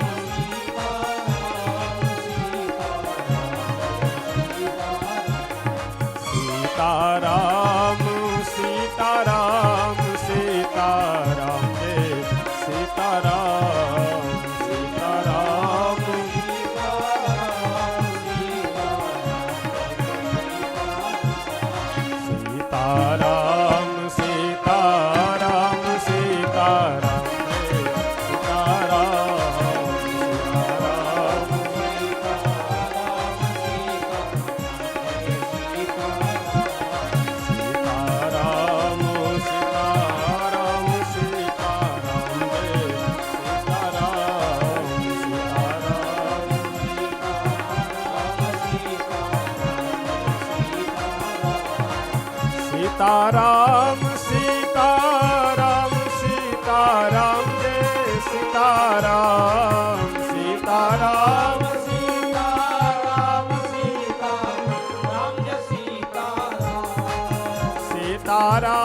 सीताराम सीताराम जय सीताराम सीताराम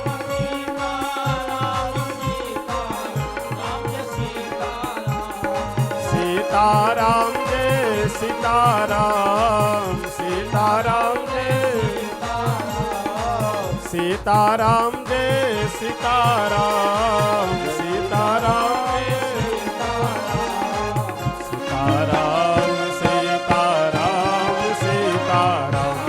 सीताराम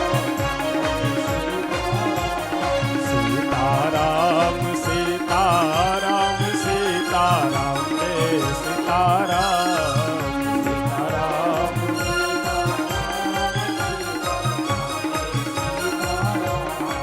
सीताराम सीताराम सीताराम सीताराम जय सीताराम सीताराम सीताराम सीताराम जय सीताराम सीताराम सीताराम सीताराम जय सीताराम सीताराम सीताराम सीताराम जय सीताराम सीताराम सीताराम सीताराम जय सीताराम सीताराम सीताराम सीताराम जय सीताराम श्री सीताराम नाम भगवान की श्री अयोध्या धाम की श्री बगही सरकार की जय जय सीताराम। हम सब प्रतिदिन 7:30 बजे से 8 बजे के मध्य 10 मिनट श्री सीताराम नाम का जप करें।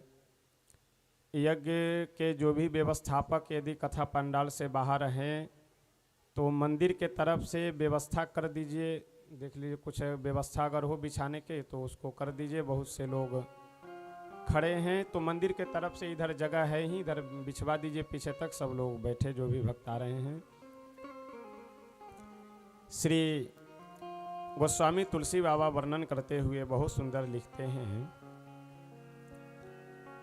कि अरण्य कांड के प्रारंभ में इंद्रपुत्र जयंत का प्रसंग वर्णन करते हुए कहते हैं कि इंद्र के एक पुत्र हैं जिनका नाम है जयंत। अच्छा, थोड़े सावधान होकर के सभी लोग बैठे जाए। जैसे मैं देखता हूं या तो भजन समाप्त हो या संकीर्तन समाप्त हो तो एकदम मछली का बाजार लग जाता है।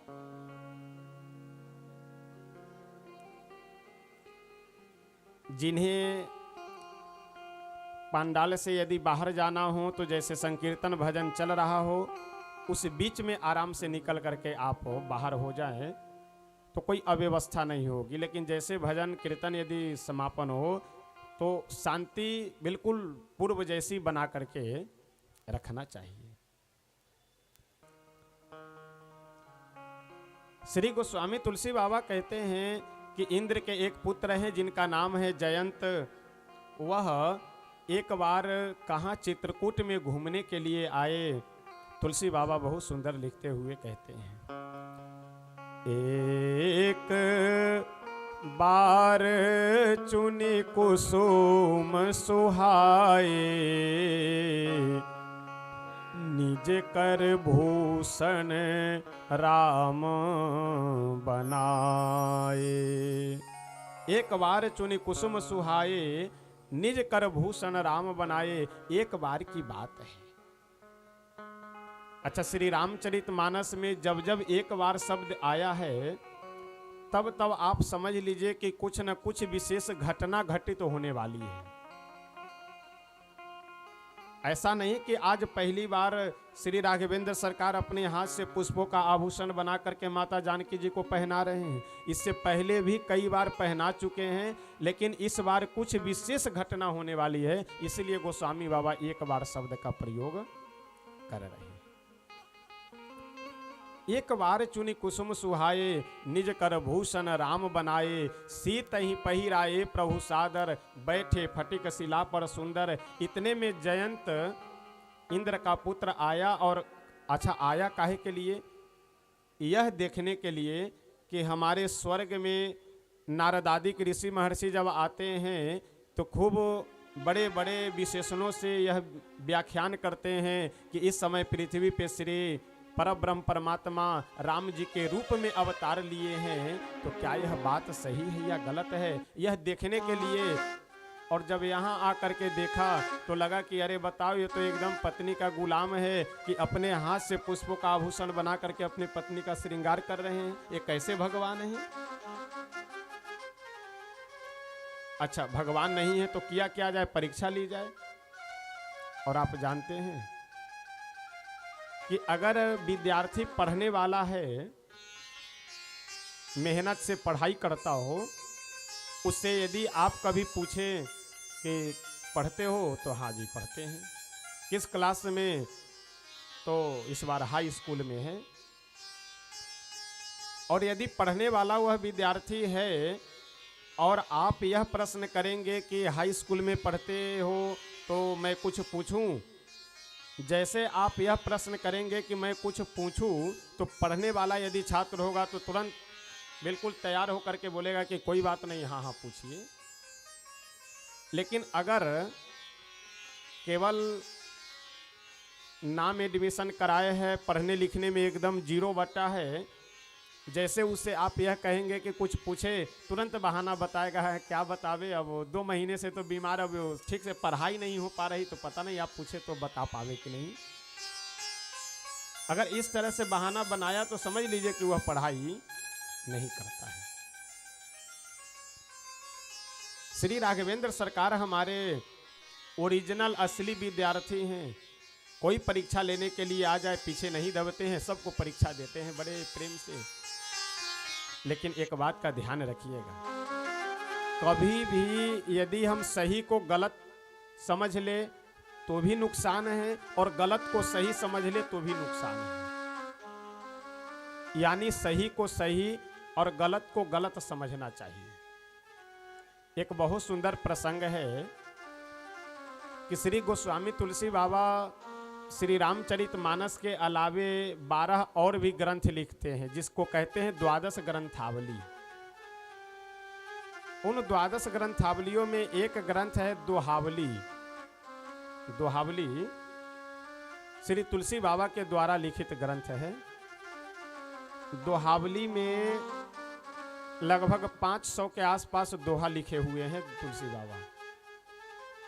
और आप 1 से लेकर के 500 तक की गिनती कीजिए तो बीच में एक नंबर आता है जो बहुत खतरनाक है, 418, 419 और 420।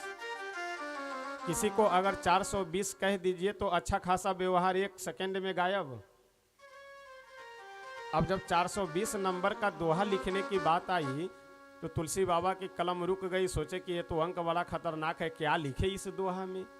भगवान की कृपा से एक विचार आया और तुलसी बाबा सोचे कि लाओ 420 की परिभाषा ही इस दोहा में लिख देते हैं कि 420 कहा किसको जाता है। तुलसी बाबा कहते हैं कि हित पर बढ़े विरोध जब अनहित पर अनुराग, सो पछताई अघाई उर विमुख भये अभिराम। यानी जो मनुष्य अपने हितैषी को शत्रु समझे और शत्रु को हितैषी समझने लगे, समझ लो कि वही आदमी 420 है। और आजकल अगर ये बात ताली बजाने लायक है इसलिए बजा सकते हैं तालियां, इस पे कोई दिक्कत नहीं है। जो आदमी अपने हितैषी को शत्रु समझने लगे और शत्रु को हितैषी समझने लगे, वही आदमी 420 है। और आजकल अगर देखा जाए तो यही 420 ही अधिकतर लोगों के अंदर प्रवेश करता जा रहा है। कौन हमारा अपना है और कौन हमारा पराया है, इसी की परख व्यक्ति नहीं कर पा रहा है। क्षण भर में अपना, क्षण भर में पराया, तीसरे क्षण में फिर अपना, फिर चौथे क्षण में पराया। तो कौन हमारा अपना है कौन पराया है, इसकी परख होनी चाहिए। क्या सही है क्या गलत है, इसका भी पहचान होना चाहिए। अगर यह भाव नहीं है, यह विचार नहीं है, तो समझ लीजिए कि आप जगह जगह धोखा खाते रहेंगे। तो सही को सही और गलत को गलत समझने का प्रयास करना चाहिए। जयंत आया और कौवे के वेश में आकर के माता जानकी जी के, अच्छा जानकी जी का प्रभु आभूषणों से श्रृंगार किए और जानकी जी के गोद में मस्तक रख करके उसी पत्थर पे नेत्र बंद कर करके लेट गए। और जानकी मैया के चरण में आया जयंत और चोंच मार करके वहां से भाग करके एक वृक्ष पे जा करके बैठ गया। गोस्वामी तुलसी बाबा वर्णन करते हुए बहुत सुंदर लिख रहे हैं। सीता चरण चोंच हति भागा, सीता चरण चोंच हति भागा, सीता चरण चोंच हति भागा, सीता चरण चोंच हति भागा, मूढ़ मंद मति कारण कागा, मूढ़ मंद मति कारण चला रुधिर रघु नायक जाना, चला रुधिर रघु नायक जाना, चला रुधिर रघु नायक जाना, चला रुधिर रघु नायक जाना, सिंह धनुष सायक संधाना, सिंह धनुष सायक संधाना। श्री जानकी जी के चरणों में चोंच मार करके जैसे जयंत चला, प्रभु इस प्रसंग को जान गए और उठ करके बैठे और बिना नोक के बाण से प्रभु जयंत के पीछे एक सीख उठाए और उसी सीख को बाण बना करके छोड़ देते हैं। और वह सीख नहीं रहा, प्रभु के द्वारा प्रेरित होकर के ब्रह्मास्त्र के समान वह जयंत के पीछे लग गया। अब जयंत आगे आगे भगे और पीछे पीछे ब्रह्मास्त्र दौड़ाए जा रहा है। सबसे पहले अपने पिता इंद्र के पास जयंत गया और जा करके बोला कि पिताजी मेरी रक्षा कीजिए, रक्षा कीजिए। इंद्र बोले अरे हुआ क्या? जयंत बोला कि मैं जा करके माता जानकी जी के चरणों में चोंच मार दिया हूँ, जिसके कारण यह प्रभु का ब्रह्मास्त्र, श्री राम जी का ब्रह्मास्त्र मेरा पीछा कर रहा है, इससे हमारी रक्षा कीजिए। तुरंत इंद्र देवता बोले कि अरे जल्दी से तुम मेरे पास से भागो, न तो मैं तुम्हारा बाप न तुम हमारे बेटे, सब रिश्ता खत्म, संबंध खत्म। यदि तुमसे संबंध हम जोड़े तो मैं भी खतरे में आ जाऊंगा। जयंत वहां से निराश होकर के भागा, सोचा कि अब भोले बाबा के पास चले, भोले बाबा ही हमारी रक्षा करेंगे। जयंत भोले बाबा की ओर, कैलाश पर्वत की ओर मुड़ गया। उधर पार्वती मैया बोले कि प्रभु स्वामी जयंत आ रहा है आपके पास सुरक्षा के भाव से। शंकर भगवान बोले कैसी सुरक्षा? पार्वती मैया बोली कि श्री जानकी जी के चरणों में चोंच मार करके जयंत आपके पास आ रहा है रक्षा के लिए। शंकर भगवान तो यह सुन करके बिल्कुल क्रोधित हुए और त्रिशूल लेकर के खड़े हो गए कि अगर नालायक मेरे पास आ गया तो पीछे से ब्रह्मास्त्र और आगे से मेरा यह त्रिशूल लगेगा उसके। कितना सुंदर संकेत है।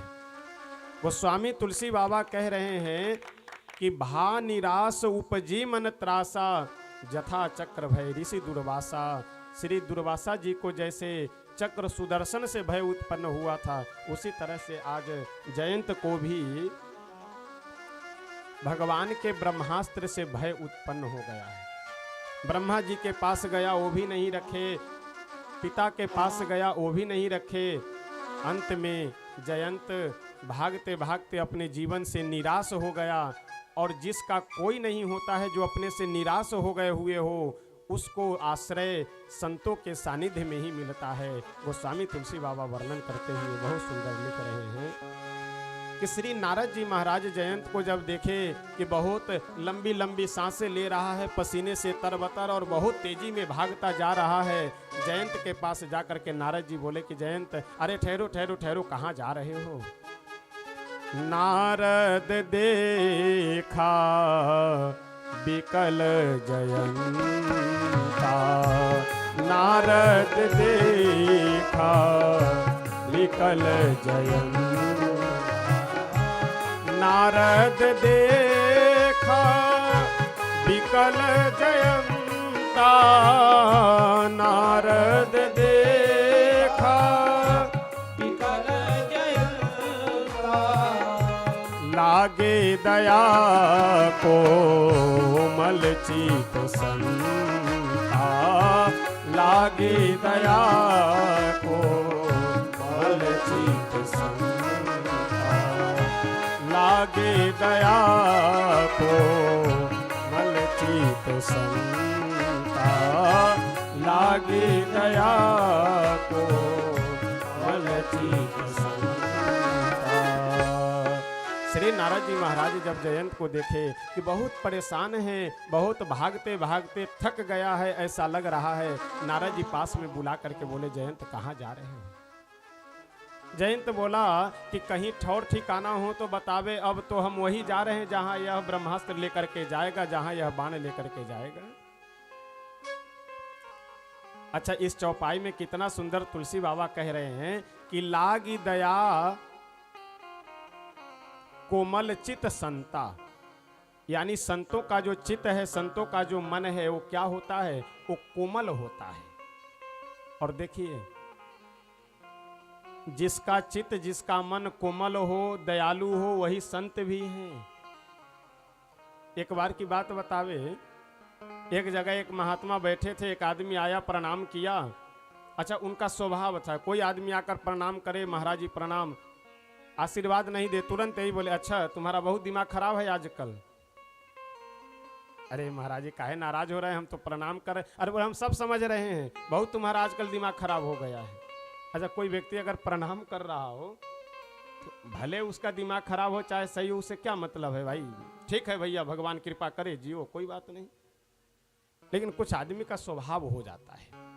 लेकिन जिस व्यक्ति का स्वभाव सरल हो, सहज हो, वह चाहे जिस भी वेश में हो, वह संत है। यह मैं नहीं, गोस्वामी तुलसी बाबा कह रहे हैं, लागी दया कोमल चित्त संता। श्री नारद जी को इसलिए दया लगी क्योंकि संतों का चित्त कोमल होता है, और जिसका चित्त कोमल होता है वही संत हो सकता है। नारद जी बोले कि जयंत सुनो, तुम जा कहाँ रहे हो? जयंत बोला कि जहां ब्रह्मास्त्र यह बाण लेकर के जाए वहीं जा रहा हूं। नारद जी बोले अच्छा, ये बाण तुम्हारे पास लगा क्यों है पीछे पीछे? जयंत बोला ये कोई आशीर्वाद देने के लिए थोड़ा ही लगा है, तो प्राण लेने के लिए लगा है। नारद जी बोले कि नहीं नहीं जयंत, तुम अभी समझ नहीं पाए। अगर प्राण लेने के लिए ब्रह्मास्त्र लगा होता तो चित्रकूट में ही तुम्हारा राम नाम सत्य हो गया होता, अभी तक भागने का मौका नहीं मिलता। ये ब्रह्मास्त्र, यह बाण तुम्हारे प्राण को लेने के लिए नहीं, अपितु तुम्हें सुधारने के लिए, तुम्हें सिखाने के लिए यह ब्रह्मास्त्र पीछे पीछे लगा हुआ है।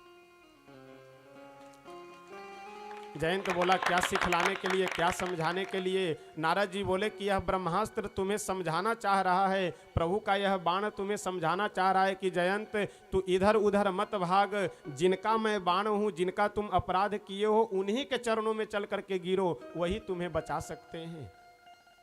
जयंत बोला महाराज आप कहे तो ठीक रहे हैं, लेकिन हम कौन मुंह लेकर के जाएंगे प्रभु के पास, क्योंकि अभी तो मैं परीक्षा लेने के लिए गया था, कौन मुंह लेकर के मैं माता जानकी जी के पास जाऊंगा? नारद जी बोले देखो मैं बता रहा हूं तुम्हें, सबसे पहले जाना और माता जानकी जी के चरणों को पकड़ लेना, और माता जानकी जी तुमसे पूछे कि अभी तो तुम मेरे चरण में चोंच मारे हो और फिर मेरे चरणों में आकर के क्यों गिर रहे हो? तो जयंत जब माँ जानकी जी यह प्रश्न करे तो उनसे तुम पूछ कहना कि माता जी बच्चा कभी कभी दुग्ध पान करते करते अपने माँ के दुग्ध स्थल में दांत लगा देता है, तो क्या माँ उसे उठा करके कहीं फेंक देती है या गला दबा देती है? जैसे तुम यह कहोगे उसी समय तत्काल माता जानकी जी तुमको क्षमा कर देंगी, क्योंकि परम करुणामयी, दयामयी, ममतामयी है। जयंत बोला तो माता जी से तो मैं ऐसे प्रणाम कर करके उनसे निर्भय हो जाऊंगा, लेकिन प्रभु के पास मैं कौन सा मुंह लेकर के जाऊंगा? प्रभु जब हमसे पूछेंगे तो। नारद जी बोले ए मुकेश, एक ही लोग वहां बैठो, और बच्चे को इधर पकड़ा के इधर आ जाओ, दोनों लोग मत बैठो वहां। श्री सीताराम नाम भगवान की। नारद जी बोले कि जयंत जब माता जी तुम्हें क्षमा कर दे तो जाना प्रभु के पास और प्रभु का चरण पकड़ करके कहना कि प्रभु मैं आपके शरण में आ गया हूँ, अब मेरी प्रतिष्ठा, मेरी रक्षा आपके हाथ में है। और प्रभु जब तुमसे पूछे कि अब मेरे शरण में क्यों आए हो, अभी तक तो तुम आए थे परीक्षा लेने के लिए, तो बोलना जयंत कि हे प्रभु इससे पहले मैं आया था आपका प्रभाव देखने के लिए, तो प्रभाव मैं आपका देख लिया। प्रभु बोलेंगे कि प्रभाव देखने के लिए आया तो प्रभाव देख लिया, अब क्यों आए हो? तो तुम कह देना कि प्रभु इससे पहले मैं आया था प्रभाव देखने के लिए, और अब आया हूँ आपका स्वभाव देखने के लिए। आप अपना स्वभाव दिखला दीजिए ताकि हमारा कल्याण भी हो जाए। प्रभु का स्वभाव कैसा है कि अरिहु क अनभल कीन्ह न रामा, मैं शिशु सेवक यद्यपि बामा। श्री राघवेंद्र सरकार तो अपने शत्रु का भी अहित नहीं करते हैं, शत्रु का भी विरोध नहीं करते हैं, शत्रु का भी अहित नहीं चाहते हैं। तो जब तुम यह कह दोगे कि आप अपना स्वभाव दिखला दीजिए, तो प्रभु का तो ऐसा कोमल और करुणामय स्वभाव है कि अपने से विरोधियों का भी, शत्रुओं का भी प्रभु अहित नहीं करते हैं। तुम्हारा कल्याण हो जाएगा। नारद जी के बताने के बाद जयंत प्रभु के चरणों में गिरा और गिर करके कहता है कि हे प्रभु आपके प्रभाव को मैं देखने के लिए आया था, अब आपके प्रभाव को देख लिया, अब बारी है आप अपना स्वभाव दिखला दीजिए। गोस्वामी तुलसी बाबा बहुत सुंदर कहते हैं, अतुलित बल अतुलित प्रभुताई, अतुलित बल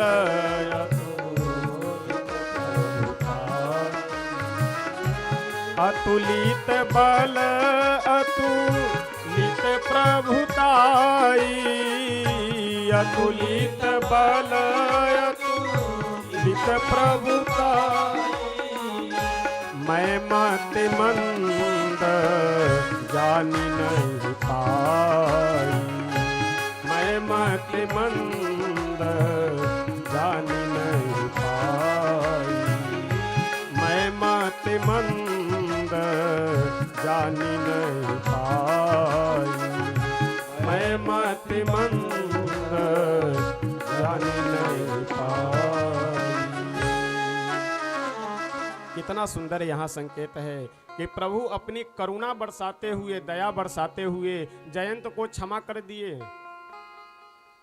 निर्भय कर दिए, लेकिन एक दंड दे करके किए क्या कि एक आंख समाप्त कर देते हैं।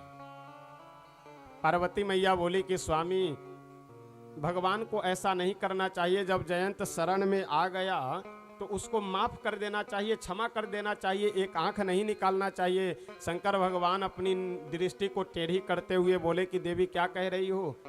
अगर प्रभु हमसे पूछते कि जयंत को क्या दंड दिया जाए तो मैं सीधे सजाए मौत सुना देता इसको, क्योंकि उसी का यह भागी है। लेकिन ये तो प्रभु की कृपा कहो कि कीन मोह वश द्रोह, यद्यपि तेहि कर बध उचित, प्रभु छाड़ेउ करी छोह, को कृपाल रघुवीर समा। प्रभु के समान कृपालु कौन है? प्रभु के समान कृपालु दयालु कौन है कि जो केवल एक आंख लेकर के ही जयंत को जीवन दान दे देते हैं, जयंत को क्षमा दान दे देते हैं। बहुत सुंदर एक भजन है, आइए एक दो पंक्ति बोल करके तब हम लोग आगे बढ़ेंगे कि प्रभु के मन में मिला करके अपने मन को रखने में ही हम लोगों को भलाई है। प्रभु जिस स्थिति में रखे, जिस भाव में रखे, उसी भाव में, उसी स्थिति में, उसी परिस्थिति में रह करके हम लोगों को आनंदित यद्यपि बात यह कठिन है, लेकिन अगर प्रयास करेंगे प्रभु के प्रति समर्पण हो तो यह बात अवश्य संभव है कि जो प्रभु इतने दयालु हैं कि अपने अपराधी का भी अहित नहीं करते हैं, यदि उनके शरणागत हम हो करके रहें तो हमारा अहित कैसे हो सकता है? तेरी मर्जी का मैं हूँ गुलाम, तेरी मर्जी का मैं हूँ गुलाम, मेरे अलबेले राम, तेरी मर्जी का मैं हूँ गुलाम, मेरे अलबेले राम, अलबेले राम, मेरे अलबेले राम, अलबेले राम, मेरे अलबेले राम, अलबेले राम, मेरे अलबेले राम, अलबेले राम, मेरे अलबेले राम, तेरी मर्जी का मैं हूँ गुलाम, मेरे अलबेले राम, तेरी मर्जी का मैं हूँ गुलाम, मेरे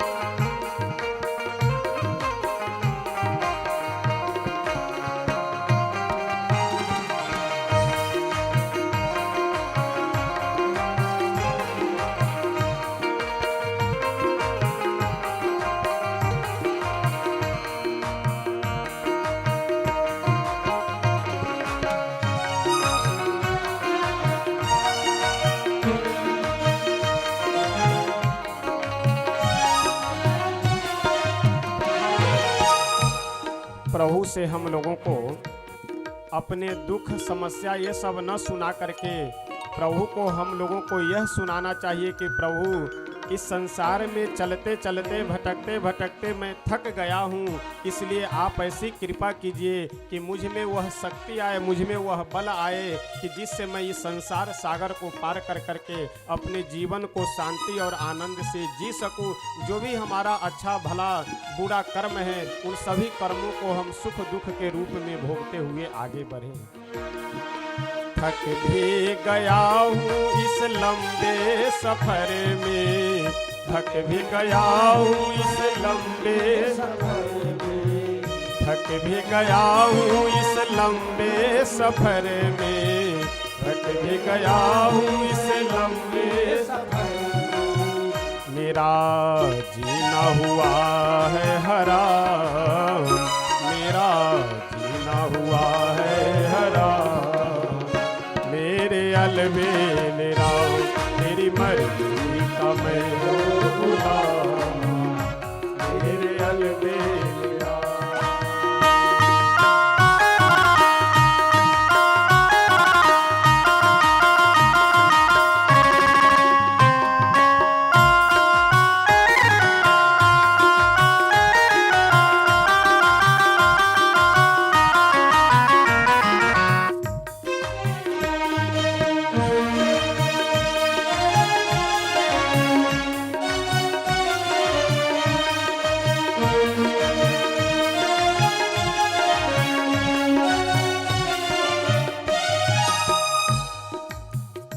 और प्रभु की भक्ति में, प्रभु की कथा में, प्रभु के नाम संकीर्तन में आना सबके बस की बात नहीं है।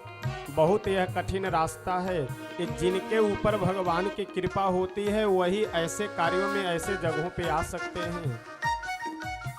तेरी रजा में कटले राहे, तेरी रजा में कटले राहे, तेरी रजा में कटले राहे, तेरी रजा में कटले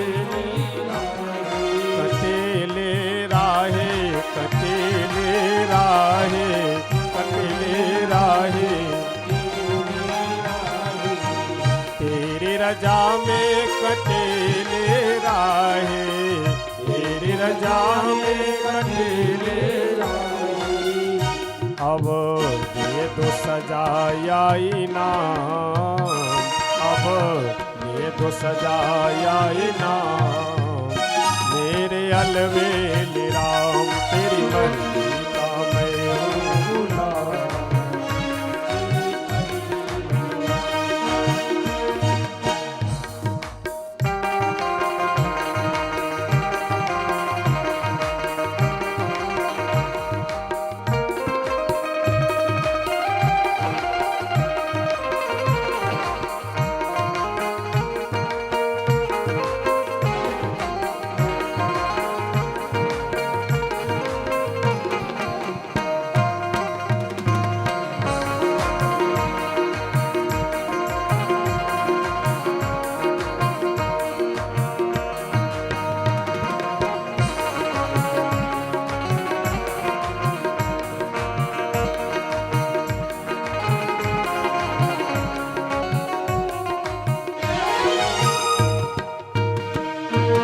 अलबेल राम मेरे अलबेल राम, अलबेल राम मेरे अलबेल राम, अलबेल राम मेरे अलबेल राम, अलबेल राम मेरे अलबेल राम, तेरी मर्जी का मैं हूँ गुलाम, मेरे अलबेल राम तेरी मर्जी का मैं हूँ गुलाम,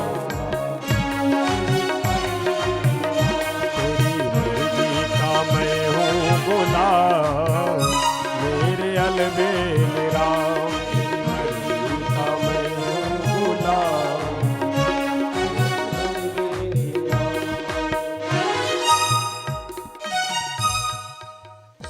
श्री सीताराम नाम भगवान की। तेरी मर्जी का मैं हूँ गुलाम, मेरे अलबेले राम। जिस स्थिति में प्रभु रखे, बस प्रभु से प्रार्थना हम लोगों को यही करनी चाहिए कि उस स्थिति में हम आनंद से, प्रसन्न से रह सके। यही बस मेरे ऊपर कृपा कीजिए, क्योंकि इसके बिना हमारा आपका मनुष्य जीवन व्यतीत हो ही नहीं सकता है। अगर दुख में हम दुखी होने लगे तो ज़्यादा दुख होने पे आत्महत्या कर लेंगे। अगर सुख में हम सुखी होने लगे तो अन्याय, अत्याचार ये सब करने लगेंगे, अभिमानी हो जाएंगे। तो सुख दुख दोनों में हमारी स्थिति समान रहे। तो प्रभु से बड़ा कृपालु और दयालु कौन हो सकता है। जयंत के प्रसंग के बाद प्रभु अपने मन में विचार किए कि लोग हमें जान गए हैं बहुत से कि यह भगवान है, तो चित्रकूट में अब भीड़ होने लगेगी, इसलिए चित्रकूट को छोड़ करके आगे चला जाए। वहाँ सभी ऋषि मुनियों से प्रभु विदा लिए और विदा लेकर के आगे बढ़े। सर्वप्रथम अत्रि जी के आश्रम में जाते हैं। अत्रि जी बड़े ही भगवान श्री सीताराम जी के परमोपासक भक्त हैं। इनकी धर्म पत्नी है श्री अनसुईया जी। अच्छा, इनका नाम क्या है? अनसुईया। कई बार लोग अनुसुईया बोलते हैं, गोस्वामी बाबा भी अनुसुईया ये चौपाई बैठाने के कारण बोले हैं, बाकी इनका वास्तविक नाम है अनसुईया। अनसुईया कहते हैं न असुईया, अनसुईया।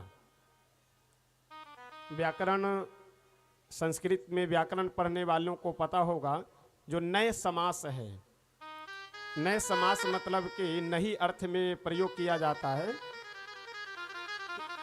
धर्म माने धर्म और अधर्म माने न धर्म अधर्म, जो धर्म नहीं है वही अधर्म है। उसी तरह से असूया यानी अपवित्रता, जो पूर्ण रूप से पवित्र हो यानी अपवित्र न हो, उन्हीं का नाम है अनसुईया।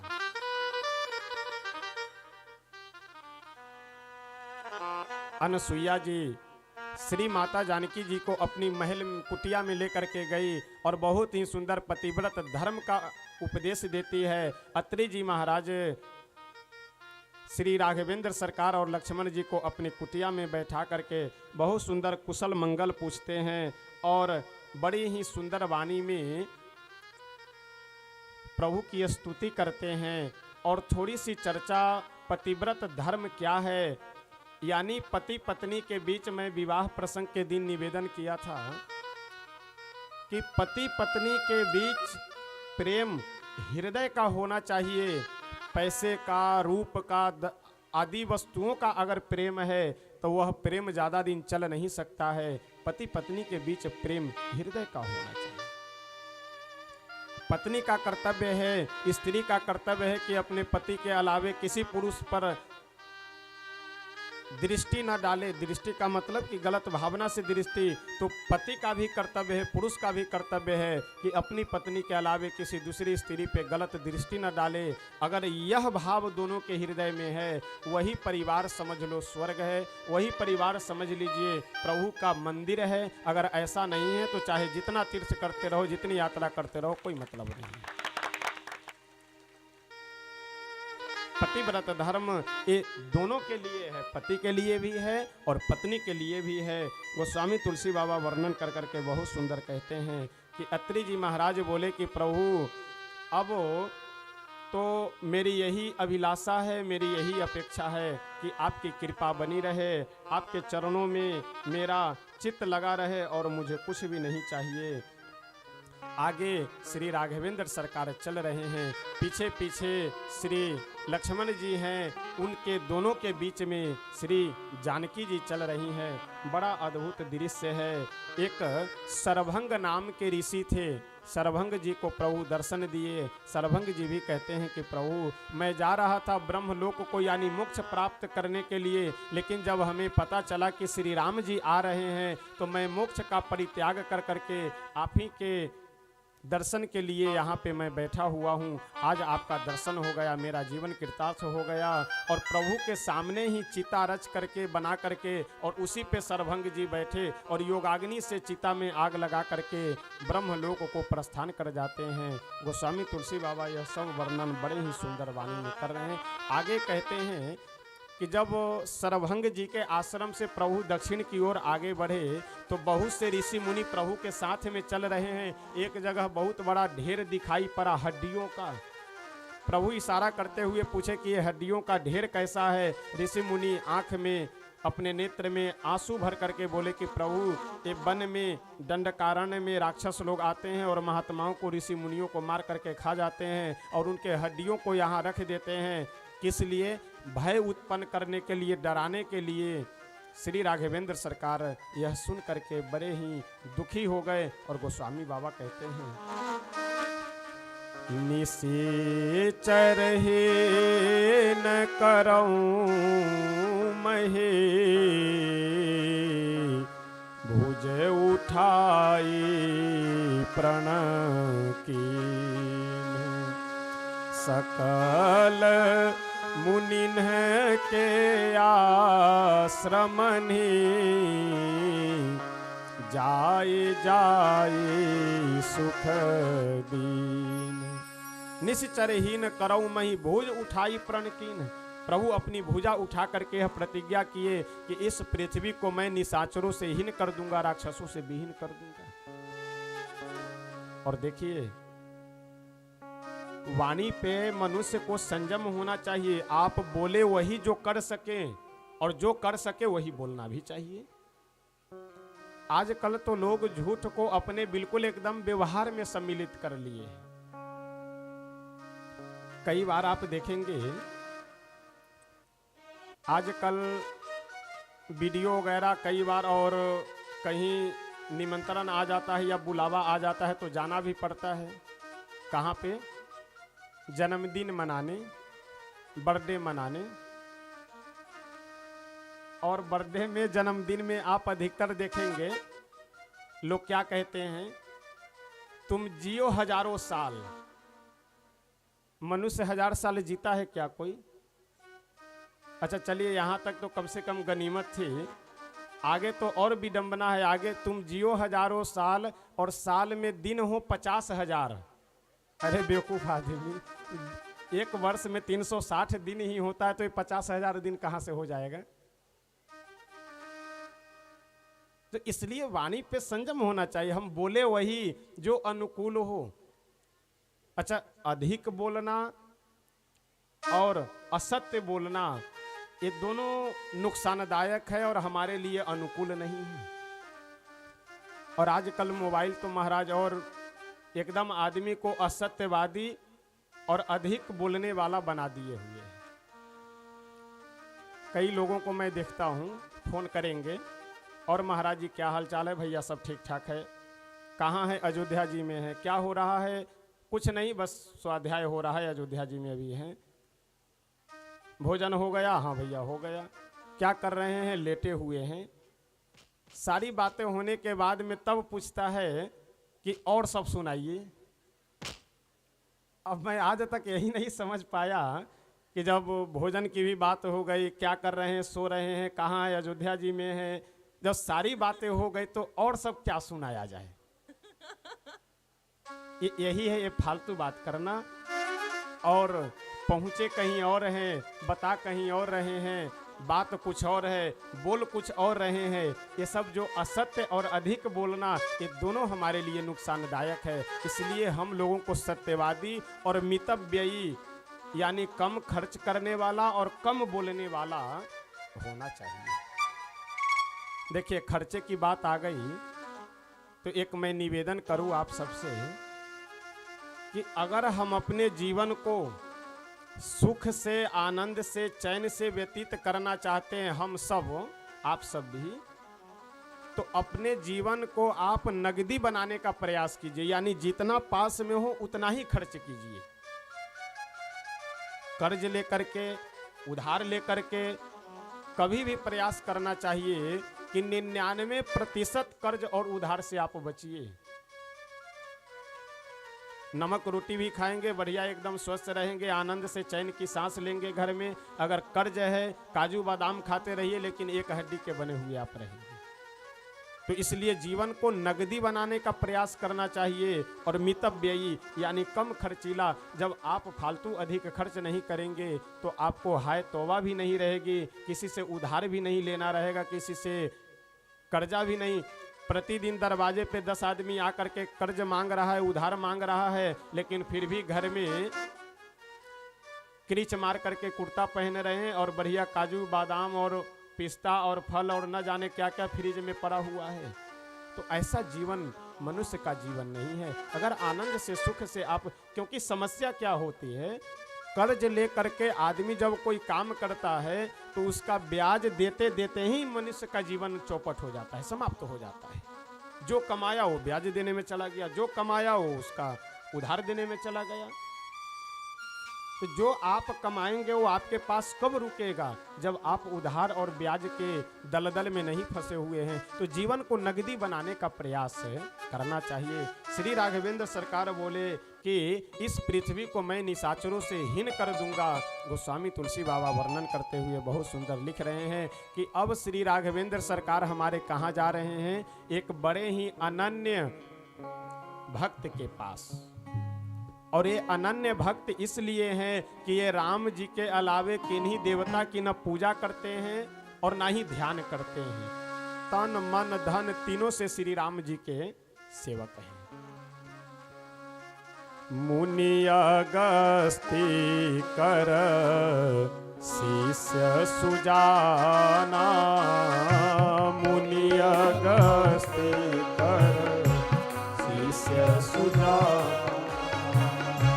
मुनि अगस्ती कर शिष्य सुजाना, मुनि अगस्त कर शिष्य सुजाना, नाम सुति छन रति भगवाना, नाम सुति छन रति भगवाना, मन क्रम बचन राम पद सेवक, मन क्रम बचन राम पद सेवक, मन क्रम बचन राम पद सेवक, मन क्रम बचन सपने हुआन दर्शन देवक, सपने हुआन दर्शन देवक, मन क्रम बचन राम पद सेवक, मन क्रम बचन राम पद सेवक। श्री सुतीक्ष्ण जी ये अगस्त्य मुनि के शिष्य हैं और गोस्वामी बाबा कहते हैं कि मुनि अगस्त्य कर शिष्य सुजाना, नाम सुतीक्षण रति भगवाना। सुजान कहते हैं, देखिए सुजान और अजान दो तरह के इस संसार में जीव होते हैं। सुजान वह जो भगवान की भक्ति कर रहे हो और अजान वह जो भगवान से दूर केवल संसार में फंसे हुए हैं, वही अजान है, अज्ञानी है। मन क्रम वचन राम पद सेवक, मन वचन कर्म तीनों से श्री राम जी के सेवक हैं। और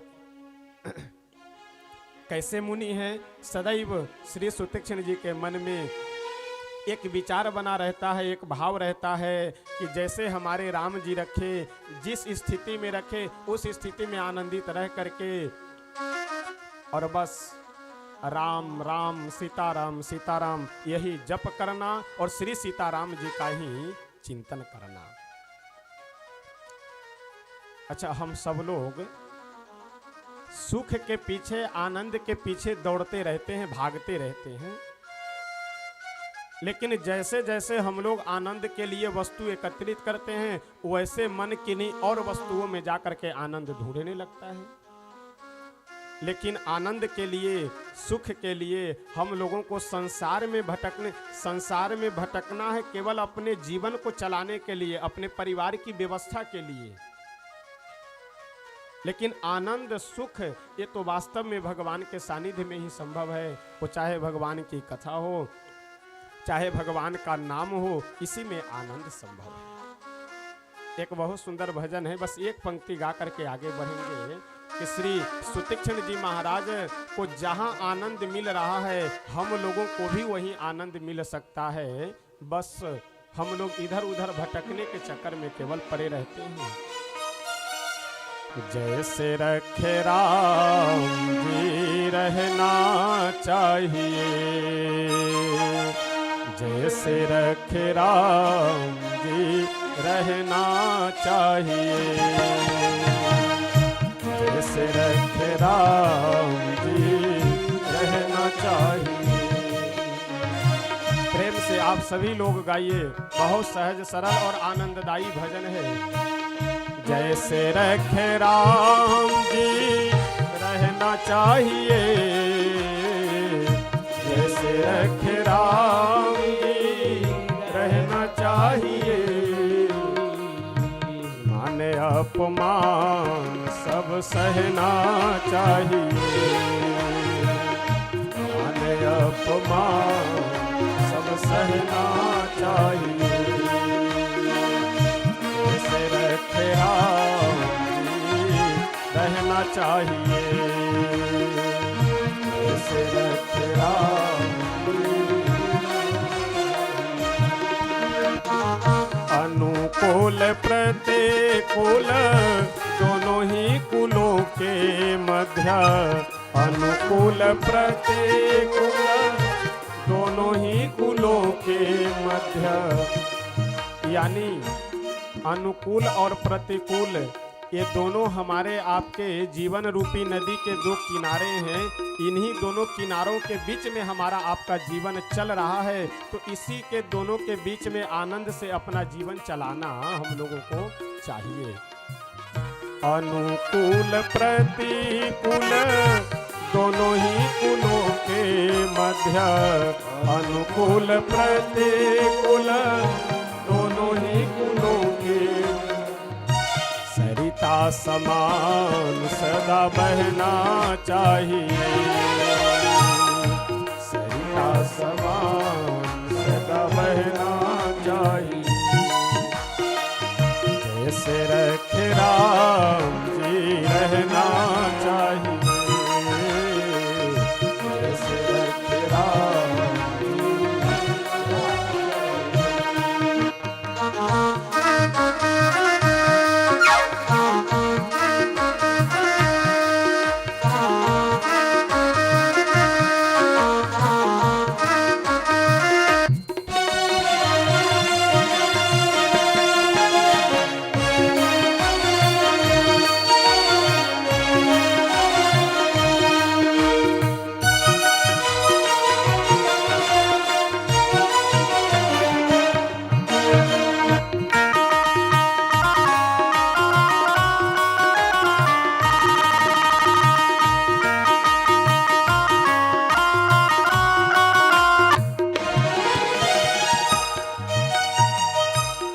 एक शब्द है जिस शब्द के पीछे हम लोग बिल्कुल दिन रात भागते रहते हैं। कौन सा शब्द? आराम। आराम यानी सुख आनंद। इसी आराम के पीछे हम लोग दिन रात भागते रहते हैं। लेकिन अगर इस शब्द पे ही विचार कीजिए तो कितना सुंदर संकेत है। आराम यानी हम लोगों को आराम कहाँ मिल सकता है? यदि आपको आराम चाहिए तो कहाँ पे? राम के शरण में। राम के शरण में तभी आराम मिल सकता है। चाहते आराम हो तो रोज ही सुबह शाम, चाहते आराम हो तो रोज ही सुबह शाम, चाहते आराम हो तो रोज ही सुबह शाम, चाहते आराम हो तो रोज ही सुबह शाम।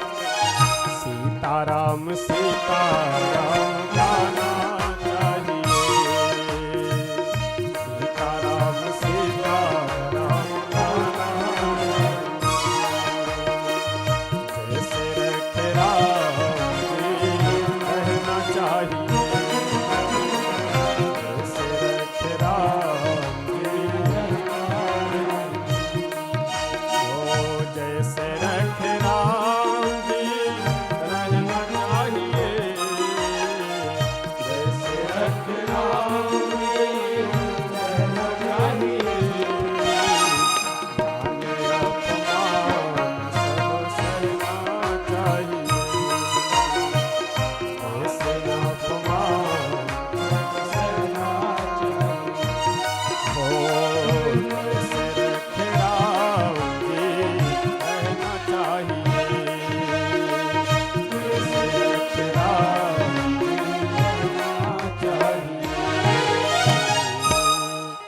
श्री सीताराम नाम भगवान की।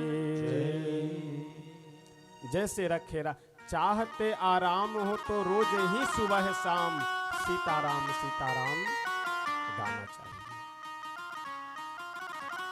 इसका मतलब यह नहीं कि हम संसार से दूर हो जाए, इसका कदापि यह मतलब नहीं है कि हम संसार में काम न करें, कमाए नहीं, इसका कोई ये मतलब नहीं। हम कमाए भी, संसार में भी रहें, सबका देख रेख भी करें, लेकिन सबके साथ साथ ईश्वर को भी पकड़ करके चलना चाहिए। और यह हमारा विचार होना चाहिए कि वास्तव में आराम और आनंद श्री राम जी के ही शरण में जा करके है, वैसे संभव नहीं।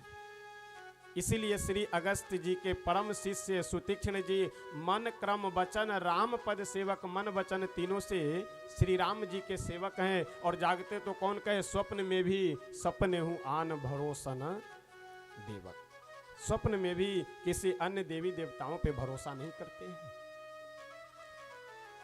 एक दिन सुतीक्ष्ण जी अपनी कुटिया में बैठे हुए थे, उनको कोई आदमी आकर के बताया कि अरे महाराज जी, अभी रास्ते में मैं आ रहा था तो श्री सीताराम जी इधर आपके आश्रम की ओर ही आ रहे हैं, और एक रास्ते में एक यात्री से पूछ रहे थे कि सुतीक्ष्ण जी का आश्रम किधर है, तो हमें ऐसा लगता है कि शायद प्रभु आप ही के कहीं आश्रम में तो नहीं आ रहे हैं। अब जैसे यह बात सुतीक्ष्ण जी सुने, मन ही मन विचार करने लगे। कभी आनंदित हो रहे हैं, कभी उदास हो रहे हैं। आनंदित इसलिए हो रहे हैं कि किस जन्म का मेरा सौभाग्य जाग रहा है कि प्रभु का हमें दर्शन प्राप्त होगा, और उदास इसलिए हो जा रहे हैं कि नहीं नहीं, प्रभु मेरे पास क्यों आएंगे, उनके बड़े बड़े तपस्वी, बड़े बड़े अनन्य भक्त हैं, उनके पास वह जाएंगे। सुतीक्ष्ण जी कभी अपनी कुटिया से बाहर निकल करके पूर्व दिशा में जा रहे हैं कि कहीं पूर्व दिशा से प्रभु आएंगे तो रास्ते में मैं चल करके उनका स्वागत करूंगा। फिर मन में भाव आ रहा है कि कहीं पश्चिम दिशा से आ गए तो फिर पश्चिम में जा रहे हैं। इसी तरह से इधर उधर दिशाओं में जाने के बाद मन में विचार करते हैं कि पता लगे हम एक दिशा में रहे दूसरे दिशा से आ जाएं, तो कहीं नहीं जाना है। कुटिया के आगे मार्ग में ही श्री सुतीक्ष्ण जी आनंदित होकर के बैठ गए। गोस्वामी बाबा कहते हैं कि सुतीक्ष्ण जी ऐसे बैठे हैं कि पुलक शरीर पनस फल जैसा। जब मनुष्य को अधिक प्रसन्नता होती है तो शरीर के रोए खड़े हो जाते हैं। सुतीक्ष्ण जी का रोआ इस तरह से खड़ा हो गया है जैसे मानो कटहल का फल हो। ध्यान लगा करके बैठे हुए हैं। सामने श्री सीताराम जी आ गए, आगे आगे राघवेंद्र सरकार हैं। सामने खड़े होकर के बोले, अरे महाराज जी जगिए, सुतीक्ष्ण जी महाराज उठिए, मैं आ गया। लेकिन सुतीक्ष्ण जी तो ध्यान में बैठे हैं, कौन सुन रहे हैं। देखिए कितना सुंदर संकेत है। अगर मन में हमारी भावना है, मन में समर्पण है, तो आज न कल एक न एक दिन प्रभु हमें दर्शन अवश्य देंगे। एक बार की बात है, कहीं कथा हो रही थी। कथा में एक सज्जन सुन लिए कि भगवान सबको भोजन देते हैं, भगवान सबको खिलाते हैं। बाद में गए कथावाचक जी से पूछे कि क्यों महाराज जी, अगर नहीं खाना चाहे फिर भी भगवान खिलाते हैं। कथावाचक जी बोले कि अगर भोजन की आवश्यकता है और किसी कारणवश यदि नहीं खाना चाह रहा है फिर भी भगवान तो अवश्य खिलाएंगे ही। परीक्षा लेने के लिए वह आदमी कल हो करके गया अपने गांव से बाहर। एक जगह जंगल झाड़ झंखार था, वहीं पे एक वृक्ष पे चढ़ करके यह देखने के लिए कि जब हमें भूख लगती है तो क्या भगवान हमें भोजन देते हैं। उसी वृक्ष के पास में एक कुआं था। कुछ व्यापारी उसी रास्ते से बैलगाड़ियों पे सामान लाद करके ले जा रहे थे बेचने के लिए। सभी व्यापारी दूर से चल करके आ रहे थे। आपस में विचार किए कि यहाँ बढ़िया छाया भी है और बगल में तालाब भी है, यहीं भोजन बना करके खा लिया जाए, फिर हम लोग आगे चलेंगे। अब सब भोजन बनाना प्रारंभ किए, इतने में डाकुओं का हमला हो गया। सभी व्यापारी जान बचा करके वहाँ से भाग लिए। अब चोर लोग भी भूखे थे। आपस में सब डाकू विचार किए कि हम लोगों को भी भूख लगी है, चलो पहले भोजन कर लिया जाए। डाकुओं का जो सरदार था वो बोला कि सावधान, हो सकता है वो व्यापारी सब इसमें जहर मिला दिए हुए हो और हम लोग खाएं और खा करके ही मर जाए और फिर वो लोग आवे सामान लेकर के चला जाए। कैसे यह जाना जाए कि इसमें जहर मिला है कि नहीं। डाकुओं का सरदार बोला बस सीधी सी बात है, अगर जहर मिला होगा तो आसपास में खोजो, कहीं ना कहीं कोई छिपा होगा अवश्य। और संजोग की बात है, जिस वृक्ष के नीचे भोजन बना हुआ था उसी वृक्ष पे महापुरुष बैठे हुए थे। जैसे डाकू लोग इधर उधर देखे सुने, पता लगा वृक्ष पे एक बैठा हुआ है। सभी डाकू लोग बोले कि अब तो हम लोगों का विश्वास बिल्कुल पक्का हो गया, अवश्य इसमें जहर मिला हुआ है और ये देखने के लिए ऊपर बैठा हुआ है। डाकू लोग बोले कि ऐसा है, उतरो नीचे और नीचे उतर करके पहले तुम भोजन करो। वह बोला कि नहीं नहीं, हम संकल्प किए हुए हैं कि आज भोजन नहीं करेंगे। डाकू लोग बोले कि तुम्हारे संकल्प गया तेल लेने के लिए, पहले तुम नीचे उतरो और भोजन करो। यहाँ भोजन में जहर मिला करके और ऊपर छिप करके देख रहे हो। वह आदमी बोला अरे मैं कोई व्यापारी नहीं हूँ, मैं कोई जहर नहीं मिलाया। डाकू बोला वो सब मैं नहीं सुनना चाहता हूँ, तुम नीचे उतरो और भोजन करो। नीचे आओगे तुम कि हम आवे ऊपर। अब मरता क्या नहीं करता, उतर करके आया नीचे। अब वो बार बार बोले कि हमारा संकल्प है, हम भोजन नहीं करेंगे। और डाकू लोग बोले कि संकल्प तुम्हारा धरा का धरा रह जाएगा, जल्दी से कुछ न कुछ यहाँ भोजन करो, कुछ थोड़ा सा भी तो तुमको खाना ही पड़ेगा। अब जब कनपट्टी पे पिस्टल लग गया और गर्दन पे छुरा रख गया तो मरता क्या नहीं करता। बेचारे भोजन किए और भोजन करने के बाद में दौड़े भागे आए कथावाचक जी के पास और बोले कि महाराज जी आप बिल्कुल सत्य कह रहे थे, हमें भूख तो बहुत तेज लगी हुई थी, लेकिन मैं लाख कहते रह गया कि मैं नहीं खाऊंगा नहीं खाऊंगा, लेकिन भगवान कोई ना कोई बहाना बना करके तो हमें खिला ही दिए। अगर संकल्प पक्का है, समर्पण यदि पक्का है, तो ऐसा हो ही नहीं सकता है कि प्रभु हमारी इच्छा पूरी न करे। सुतीक्ष्ण जी ये अपने मन में अभिलाषा नहीं रख रहे हैं कि बताओ हम इतने दिन से भजन कर रहे हैं, अभी तक प्रभु का दर्शन नहीं मिला, इतने दिनों से हम नाम जप रहे हैं, अभी तक कभी दिखाई नहीं दिए। अरे कभी न कभी तो मिलेंगे। हमारा काम है भजन करना, हमारा काम है कथा श्रवण करना, हमारा काम है सेवा करना। जिस दिन उनकी कृपा होगी, जिस दिन उनकी इच्छा होगी, उस दिन वह दर्शन देंगे। हमारे अंदर भावना यह होनी चाहिए। और देखिए थोड़ा सा शब्द यह ठीक नहीं है, लेकिन मैं यह इसलिए बता रहा हूं कि कई लोग उसी के पात्र ही होते हैं। आप कभी कथा सुनने जाइए, कभी आप भगवान का नाम जप करने कहीं संकीर्तन वगैरह में जाइए, तो कई लोग यह पूछने वाले मिल जाएंगे, अरे इतने दिनों से सीताराम सीताराम कर रहे हो, कभी प्रभु का दर्शन हुआ है? तो आप यदि यह कह दीजिए कि प्रभु का हमें तो दर्शन, कौन बच्चा रो रहा है भाई, लेकर के बाहर जाइए, उसको चुप करा करके आइए ना। यदि कोई व्यक्ति आपसे यह प्रश्न करे कि तुम्हें भगवान का दर्शन हो गया है तो जरा हमें भी करा दो, और हमें यदि भगवान का दर्शन करा दो तो हम माने। तो जो लोग इस तरह के कुतर्क करने वाले हो ना कि हमें भगवान का दर्शन कराओ तब हम विश्वास करें, तो उनसे बोल दीजिएगा कि भगवान गधों को दर्शन नहीं दिया करते हैं, भगवान आदमी को दर्शन देते हैं। फिर देख लीजिए जीवन भर वो आपसे नहीं कभी बोलेगा कि भगवान का दर्शन हमें करा दो। इसलिए प्रभु कब कृपा करेंगे, कैसे कृपा करेंगे, उनके ऊपर निर्भर है। हमारा काम केवल है सेवा करना, भजन करना। सुतीक्ष्ण जी महाराज वही करते हैं, और आज प्रभु आ गए दर्शन देने के लिए। और श्री गोस्वामी तुलसी बाबा लिखते हैं, बहुत सुंदर कह रहे हैं, मुनि राम बहु भांति जगावा, मुनि राम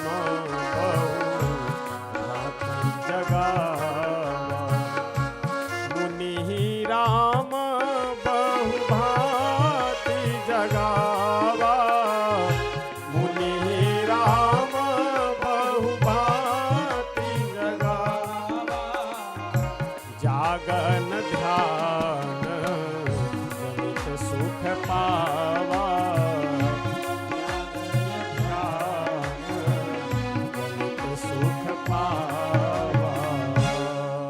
सुतीक्ष्ण जी को बार बार प्रभु आवाज दे दे करके जब बुलाए फिर भी नहीं जगे, तो शरीर थोड़ा हिलाए डुलाए फिर भी नहीं जगे।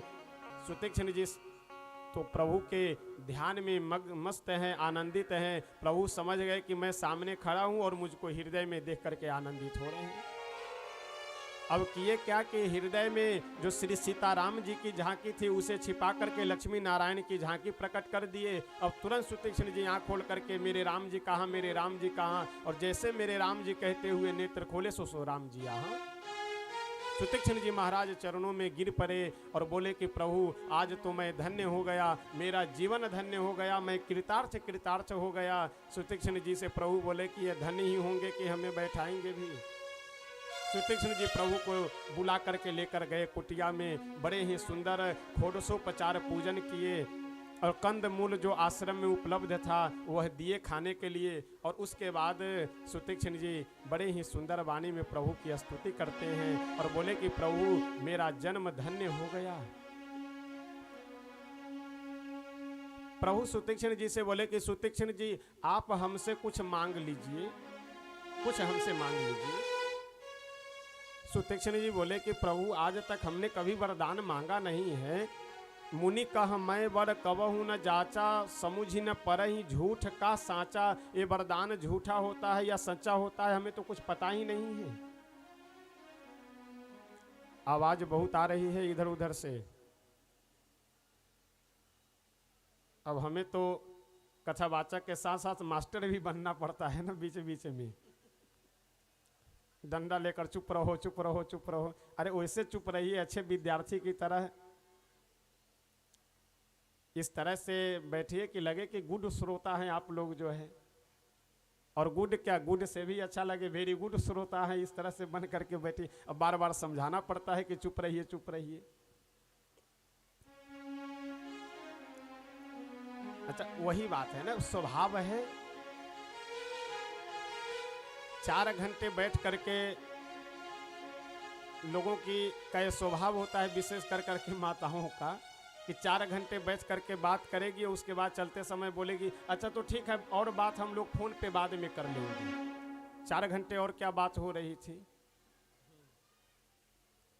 ये बात कभी खत्म ही नहीं हो सकती। अब बिना मतलब की बात, ये कैसी है वो कैसी है, यहाँ है ये है वो, ये हुआ फलाना हुआ ढिमाका, फालतू की बातें। कम से कम यहाँ सार्थक बात हो रही है तो सार्थक बात को कुछ सुनने का प्रयास कीजिए। हाल चाल लेना है तो आप कहीं भगित हो रहे जा रहे, कथा के बाद पंडाल पूरा खाली ही रहता है, बैठ करके खूब रात भर बात कीजिए, कोई आपको रोक टोक नहीं करेगा। श्री सीताराम नाम भगवान की। सुतीक्ष्ण जी बोले कि प्रभु ये वरदान झूठा होता है कि सच्चा हमें कुछ मालूम नहीं है, वरदान कैसा होता है यह भी हमें पता नहीं है, जो आपकी इच्छा हो वह दे दीजिए। प्रभु अपने भक्ति का वरदान दिए कि सुतीक्ष्ण जी आपके हृदय में मेरी भक्ति जागृत हो, अपने भक्ति का वरदान प्रभु दिए। अब जब भक्ति का वर मिल गया तब सुतीक्ष्ण जी कहते हैं कि प्रभु प्रभु जो दीन है सो वर मैं पावा, अब सो देहु मोहि जो भावा। सुतीक्ष्ण जी बोले कि प्रभु आपने जो वर दिया हो मुझे मिल गया, अब वह दीजिए जो मुझे अच्छा लग रहा है। प्रभु बोले कि सुतीक्ष्ण जी अभी तो आप कह रहे थे कि वरदान झूठा होता है कि सच्चा हमें पता ही नहीं, तो अब आपको कैसे पता चल गया कि वरदान सच्चा होता है या झूठा होता है। सुतीक्ष्ण जी बोले कि प्रभु अभी तक हमने कभी वर मांगा नहीं था इसलिए पता नहीं था, और अभी आपने वर दिया तो हम समझ गए कि ऐसा ही वर होता है कि वर देने वाला दे दिया, मिलने वाले को मिल गया। प्रभु मुस्कुराते हुए बोले तो ठीक है मांग लीजिए क्या चाहिए। सुतीक्ष्ण जी बोले कि अस अभिमान जाई जनि भोरे, मैं सेवक रघुपति पति मोरे। मेरे मन में यह अभिमान बना रहे, कौन सा अभिमान, श्री सीताराम जी हमारे स्वामी है और हम उनके सेवक हैं, यह अभिमान बना हुआ है। और देखिए संसार की वस्तुओं का अभिमान नरक की ओर ले जाने वाला है, और भगवान का अभिमान कि हम पुजारी हैं, हम भगवान के सेवक हैं, हम यहाँ के व्यवस्थापक हैं, हमारा सौभाग्य है कि हम भगवान की सेवा कर रहे हैं, उनके सेवा करने का सौभाग्य मिला है। अधिकतर मठ मंदिरों की जो सेवा कर रहे हो उनसे जा करके पूछे कि और पुजारी जी क्या हाल चाल है, तो और कुछ बोले ना बोले एक बात अवश्य बोलेंगे, अरे क्या बतावे, सब ला करके हमें फंसा दिया यहाँ जो है। अब न कहीं जा पाओ, न कहीं घूम पाओ, न कुछ बात करने का समय मिलता है, ला करके सब फंसा दिया यहाँ जो है मंदिर में है। फंसा नहीं दिया है, ये संसार से उद्धार करने का मौका समाज ने मिल करके हमको दिया है। जो कोई भी मिले और पूछे कि क्या पुजारी जी क्या हाल चाल है, कितनी भी समस्या हो, कितनी भी अव्यवस्था हो, लेकिन फिर भी बोलिए बस आनंद है सब बिल्कुल एकदम। और साधु शाही में एक वाक्य प्रयोग किया जाता है, एकदम चकाचक है, कोई कमी नहीं, कोई अरे कभी घी घना, कभी मुट्ठी चना, कभी वो भी मना, जैसी स्थिति में ठाकुर जी रखे आनंद है। भंडार में जा करके देखा तो पता लगा ना तेल है, ना नमक है, ना सब्जी है, कुछ नहीं, लेकिन फिर भी आनंद ही है। यह होना चाहिए। अरे संसार के सामने अगर आप जा करके रोएंगे, ये तो और उपहास लेंगे, चुटकी लेंगे, व्यंग करेंगे, तो संसार के सामने रोना का है। अगर रो भी रहे हो तो आंख पोंछ करके बोलिए बिल्कुल आनंद ही आनंद है सब। रोना है तो जिनकी सेवा कर रहे हैं, जो आंसुओं को पोंछने वाले हैं, उन्हीं के सामने रोना चाहिए, उन्हीं के सामने निवेदन करना चाहिए। सुतीक्ष्ण जी बोले कि प्रभु श्री हनुमान जी महाराज जब लंका में गए, रावण पूछा कि अरे बंदर तू कौन सा बंदर है जरा बताओ तो। हनुमान जी बोले कि रावण तुम भी बड़े मूर्ख लग रहे हो, अरे हम कौन बंदर कौन होता, बंदर बंदर होता है, यह पूछो कि हम किनके सेवक हैं। और हनुमान जी महाराज वहाँ पूरे एक श्लोक में अपना परिचय देते हुए कहते हैं कि जयत्यति बलो रामो लक्ष्मणश्च महाबलः जयति राजा सुग्रीवो राघवेणाभिपालितः दासो हम। तुम पूछ रहे हो कौन बंदर, अरे बंदर को मारो गोली, बंदर छोड़ो। यह पूछो कि मैं किनका दास हूँ, दासो हम कौशलेन्द्रस्य रामस्य क्लिष्ट कर्मणा हनुमान शत्रु सैन्या नाम निहंता मारुतात्मजः। हनुमान जी कहते अहम दासः, मैं दास हूँ किनके, कौशलेन्द्रस्य। यह अभिमान होना चाहिए कि हम भगवान के पुजारी हैं, यह अभिमान मन में होना चाहिए कि हम भगवान के दास हैं। यह अभिमान आपको मोक्ष प्रदान करेगा, और संसार की वस्तुओं का यदि अभिमान करेंगे तो इससे आपको नरक की प्राप्ति होगी। सुतीक्ष्ण जी से प्रभु बोले कि सुतीक्ष्ण जी अब आपसे चर्चा तो हो गई, लेकिन अब हमारा निवेदन यह है कि चलिए अपने गुरुदेव अगस्त्य जी का हमें दर्शन करा दीजिए। सुतीक्ष्ण जी महाराज प्रभु को श्री सीताराम जी और लक्ष्मण जी को साथ लेकर के अगस्त्य जी के आश्रम की ओर प्रस्थान करते हैं। श्री अगस्त्य जी के आश्रम में प्रभु गए और बड़े ही हर्षोल्लास के साथ श्री अगस्त्य जी प्रभु को अपने आश्रम में बिठा करके कंद मूल फल देते हैं ग्रहण करने के लिए। और अगस्त्य जी से प्रभु पूछे कि अगस्त्य जी हमको रहने के लिए कोई उचित स्थान बताइए, उस स्थान पे हम कुछ दिन निवास करना चाहते हैं। जब तक मेरा 14 वर्ष कार्यकाल नहीं पूरा हो रहा है तब तक उस स्थान पे हम निवास करें, और मैं संकल्प लिया हूँ राक्षसों को वध करने का, तो मैं राक्षसों का वध कर सकूं ऐसा हमें कोई स्थान बताइए। अगस्त्य जी महाराज बहुत सुंदर बताते हुए कहते हैं कि प्रभु एक पंचवटी नाम का स्थल है, उसी स्थल पे आप जाइए। पंचवटी में निवास कर करके ही राक्षसों का वध संभव है। श्री राघवेंद्र सरकार जानकी जी और लक्ष्मण जी के सहित पंचवटी में निवास कर रहे हैं। श्री लक्ष्मण जी को बहुत सुंदर सत्संग सुनाते हैं, ज्ञान क्या है, भक्ति क्या है, माया क्या है, इन सभी का बृहद चर्चा करते हैं। और जैसे सत्संग समाप्त हुआ वैसे आ गई कौन, श्री सुपनखा महारानी। गोस्वामी तुलसी बाबा बहुत सुंदर लिखते हुए कहते हैं कि सुपनखा आ रही है प्रभु के पास। सुपनखा है कौन, बहुत सुंदर वर्णन करते हुए कह रहे हैं। सुपनखा रावण के बहिनी, सुपनखा रावण के बहिनी, सुपनखा रावण के बहिनी, सुपनखा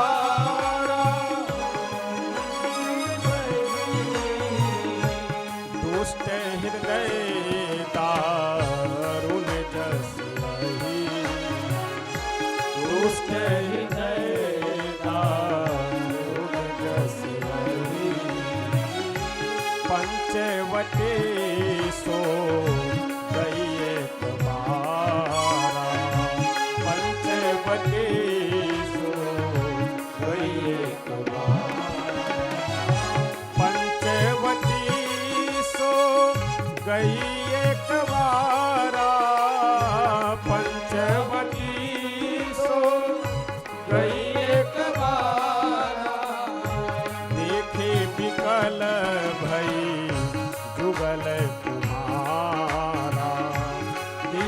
विकल भई जुगल कुमार।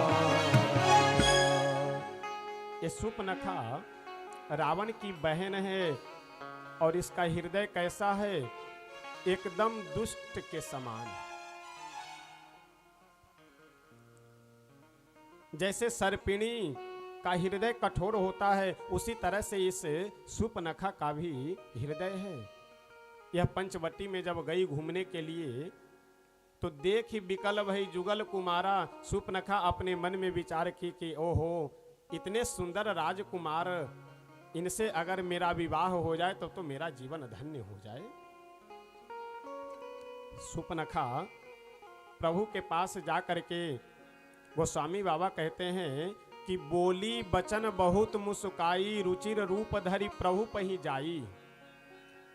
यानी चेहरा तो ऐसे इसका बहुत भयानक था।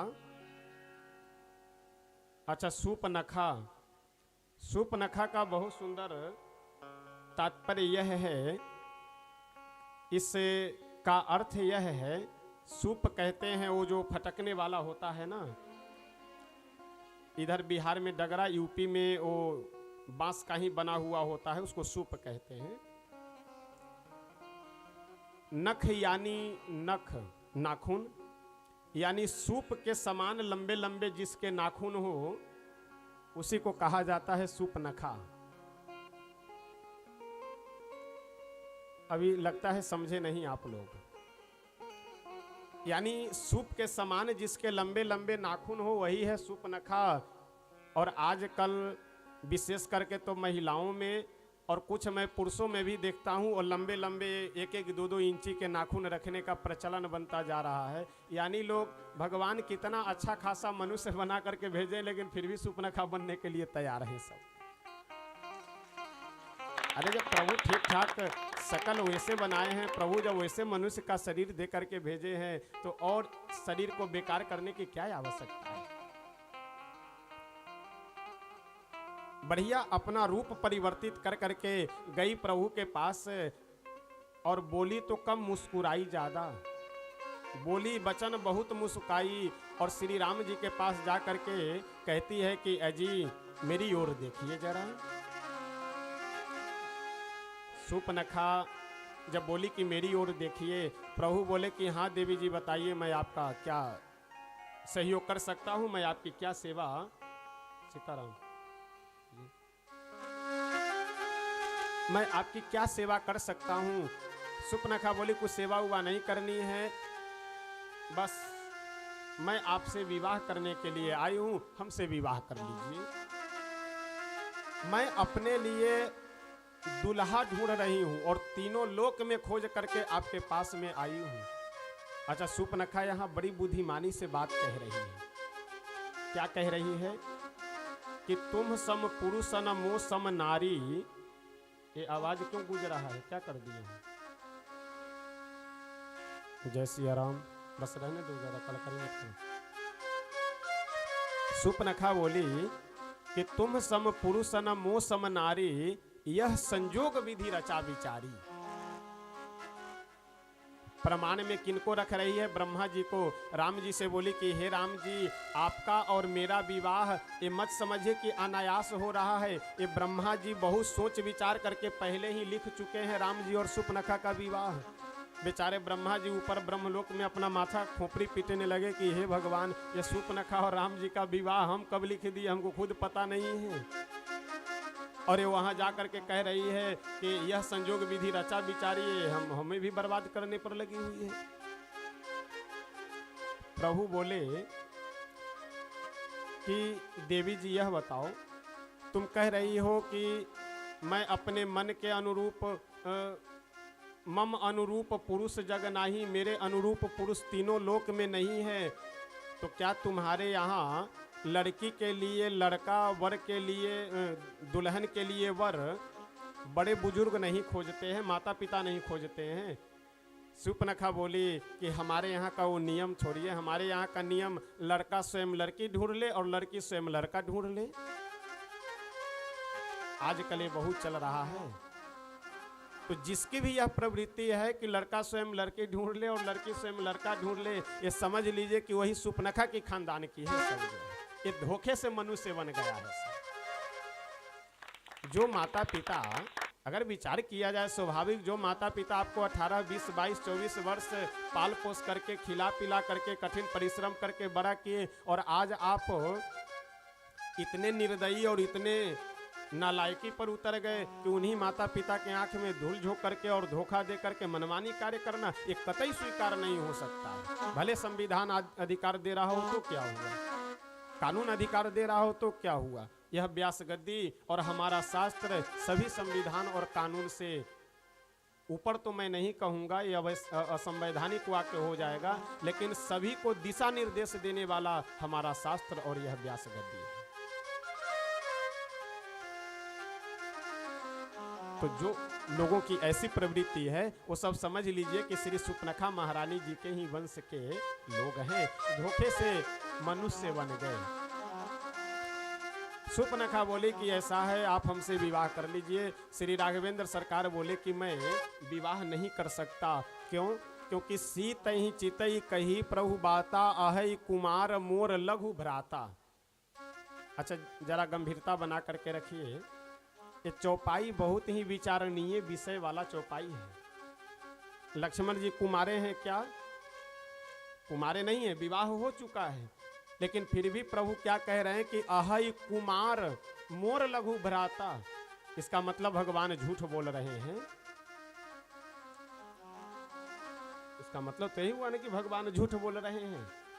भगवान झूठ नहीं बोल रहे हैं। एक बहुत सुंदर प्रसंग है। किसी गांव में एक रामू और श्यामू नाम के दो व्यक्ति रहते थे। एक दिन रामू अपने घर से निकला बाजार जाने के लिए। रास्ते में श्यामू मिल गया। बोला, रामू भाई कहाँ जा रहे हो? रामू बोला, बाजार जा रहे हैं। श्यामू बोला, हम भी चले? रामू बोला, हाँ चलो। अब रामू और श्यामू दोनों कहाँ गए? बाजार। रास्ते में एक दूसरे से चर्चा कर रहे थे, पूछ रहे थे तुम्हारे पास पैसे हैं? रामू बोला कि मेरे पास भी पॉकेट में पैसे नहीं हैं। तुम्हारे पास? श्यामू बोला मेरे पास भी पैसे नहीं। दोनों आपस में विचार किए कि कोई बात नहीं, चलते हैं बाजार घूम करके चले आएंगे, कुछ खाएंगे पिएंगे नहीं। सुबह सुबह जब रामू और श्यामू पहुंचे तो बाजार में और क्या मिले, बढ़िया गरम गरम जिलेबियां छन रही थी। पुराने समय की घटना है। रामू अपने मन में विचार किया कि ऐसा है, पैसे तो बाद में मांगेगा ना, जब पैसा मांगेगा तो देखा जाएगा, चलो पहले खाते हैं। हलवाई के दुकान पे गया। बोला, हलवाई जी जलेबियाँ कैसे दी? हलवाई बोला 20 रुपए किलो। पुराने समय की बात है, 20 रुपए किलो। रामू बोला ठीक है 250 ग्राम दे दीजिए। अब 250 ग्राम जिलेबी लिया और खाना प्रारंभ कर दिया। श्यामू देखा कि अरे राम राम, रामू के पास पैसे नहीं है तो क्या यह जिलेबी खा सकता है? तो मेरे पास पैसे नहीं है तो मैं जिलेबी नहीं खा सकता हूँ। चलो हलवाई पैसा मांगेगा तो देखा जाएगा। श्यामू भी गया और बोला, हलवाई जी जलेबियाँ कैसे दी? हलवाई बोला 20 रुपए किलो। ठीक है 250 ग्राम हमें भी दो। अब श्यामू जब जलेबी खाने के लिए बैठा तब तक रामू जिलेबी खा चुका था और दोना फेंक करके दुकान से चल दिया। हलवाई बोला, अरे ओ भाई साहब पैसे? रामू पीछे मुड़ करके देखा और बोला, हाँ राम, दुकान चलाते और इतना भी ध्यान नहीं रखते। आते ही हमने तुम्हें 10 का नोट दिया था, चलो 5 रुपए वापस करो। हलवाई बोला, अरे कहाँ तुमने 10 के नोट दिए? तुम तो आए और भाव पता कर करके पूछना खाना प्रारंभ कर दिए। रामू कह रहा है कि हमने आते ही 10 का नोट तुम्हें दिया और हलवाई कह रहा है कि तुमने 1 रुपए भी अभी नहीं दिए। अब दोनों में बात जब बढ़ गई, श्यामू देखा कि मौका बढ़िया है। श्यामू बोला कि हलवाई जी, अरे आप दोनों के झगड़े में हमारा 10 का नोट मत भूल जाना। अब हलवाई देखा कि दो आदमी ऐसा नहीं कर सकते। हलवाई बोला, नहीं नहीं आपका 10 का नोट याद है लेकिन इसने नहीं दिया। श्यामू बोला कि आप जानो वो जाने, हमारा 10 का नोट याद रखना। बात ज़्यादा बढ़ गई। आसपास में अन्य लोग बैठे हुए थे। सुबह सुबह नाश्ता करने के लिए लोग बोले हलवाई से, अरे काहे सुबह सुबह विवाद कर रहे हो? ए श्यामू तुम ही बताओ ना, तुम्हारे साथ में रामू आया है, ये 10 का नोट दिया है या नहीं? श्यामू दोना फेंका, हाथ धुला, धुल करके आया और बोला कि मैं गंगा जी की सौगंध खा करके कह रहा हूँ, अपने माता पिता की सौगंध खा करके कह रहा हूँ कि जैसे 10 का नोट हमने हलवाई जी को दिया है, ठीक उसी तरह से 10 का नोट रामू ने भी हलवाई जी को दिया है। अब आप विचार कीजिए, श्यामू झूठ बोल रहा है क्या? अरे सही बात तो यह है कि ना हमने दिया ना उसने दिया, दोनों केवल भाव पता कर करके ही खा रहे हैं। तो सूर्पनखा जैसे प्रभु के पास आई वैसे बोली कि ताते अब लगी रही कुमारी, मन माना कछु तुम्हें ही निहारी। राम जी से बोली कि हे रघुनंदन, हे राम जी, हे राजकुमार, मैं अभी कुमारी हूँ, मेरा विवाह नहीं हुआ है। और यह झूठ बोल रही है। सूर्पनखा का विवाह हो चुका है, इसके पति का नाम है विद्वत जिह्वा, और रावण ईर्ष्यावश उसका वध कर चुका है, पाताल लोक का राजा था। तो यह विधवा हो करके अपने आप को कुमारी बता रही है। प्रभु बोले कि देवी जी, जैसे तुम्हारे साथ तुम्हारा पति नहीं है तो तुम अपने आप को कुमारी बता रही हो, उसी तरह से हमारे छोटे भाई के साथ भी उसकी पत्नी नहीं है। तो जैसे तुम कुमारी उसी तरह वह कुमारा, जोड़ी बढ़िया बैठेगी, तुम उसी के पास जाओ। अहि कुमार मोर लघु भ्राता। सूर्पनखा लक्ष्मण जी के पास गई और लक्ष्मण जी के पास जा करके धीरे से मुस्कुराती हुई बोली कि अजी मेरी ओर देखिए। लक्ष्मण जी बोले कि सुंदरी सोनू। अच्छा, जैसे सुंदरी शब्द का प्रयोग किए सूर्पनखा तो मारे एकदम प्रसन्न के बिल्कुल आनंदित गदगद हो गई। ये तो बिना देखे हमें सुंदरी कह रहा है, और देखेगा तो बिल्कुल एकदम बलिहार हो जाएगा, एकदम निहाल हो जाएगा, न्यौछावर कर देगा अपने आप को मेरे ऊपर। लक्ष्मण जी मन ही मन बोले कि जब तक हम नहीं देख रहे हैं तभी तक तो सुंदरी हो, अगर देख लिए तो उसके बाद क्या कैसी दिखोगी वो तो समय ही बताएगा। सूर्पनखा लक्ष्मण जी से बोले कि अजी मेरी ओर देखिए, और आप बिना देखे ही सुंदरी कह रहे हैं। मैं आपके पास विवाह का प्रस्ताव लेकर के आई हूँ, मुझसे विवाह कर लीजिए। अच्छा, लक्ष्मण जी भी प्रभु का यह वाक्य सुन करके कि अहि कुमार मोर लघु भ्राता बड़े आनंदित हो गए और बोले कि ठीक है प्रभु, जिस भाषा में आप मेरे पास भेज रहे हैं उसी भाषा में मैं भी उत्तर देते हुए आपके पास में भेजूंगा। लक्ष्मण जी बोले कि हे देवी, तुम पहले मुझे यह बताओ, अच्छा चेहरा से देखने में तो लग रही हो तुम बड़े घराने की महिला हो। सूर्पनखा बोली तो और क्या, मैं रावण के घराने की, कोई ऐरू गैरू नथु खैरे के घराने की नहीं। सूर्पनखा से लक्ष्मण जी बोले तो तुम जब बड़े घराने की हो तब तो मुझे देखने में और बात से लग रहा है कि तुम बहुत ही एजुकेटेड महिला हो। अब सूर्पनखा और प्रसन्न, अरे और क्या है, कोई निरक्षर थोड़ी है, पढ़े लिखे एजुकेटेड हैं। लक्ष्मण जी बोले तो जब तुम पढ़ी लिखी एजुकेटेड महिला हो तो तुम्हारे पास इतनी भी बुद्धि नहीं है, यह बताओ कि दासी बनने में लाभ है या महारानी बनने में लाभ है। सूर्पनखा बोली ये कौन से बहुत साइंस और मैथ का ये प्रश्न है, अरे सीधी सी बात है, महारानी बनने में लाभ है। लक्ष्मण जी बोले कि हाँ, इसीलिए तो हम कह रहे हैं कि तुम पढ़ी लिखी महिला लग रही हो, बहुत सुंदर जवाब दे रही हो। हमसे अगर विवाह हो जाएगा तो हमें जान रही हो कौन है, हम उनके छोटे भाई हैं यानी सेवक हैं।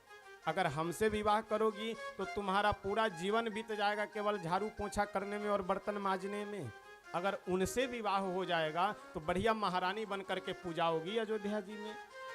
सूर्पनखा बोली को विवाह नहीं करेंगे, एक विवाह कर लिए हैं, दूसरा विवाह वो नहीं करेंगे।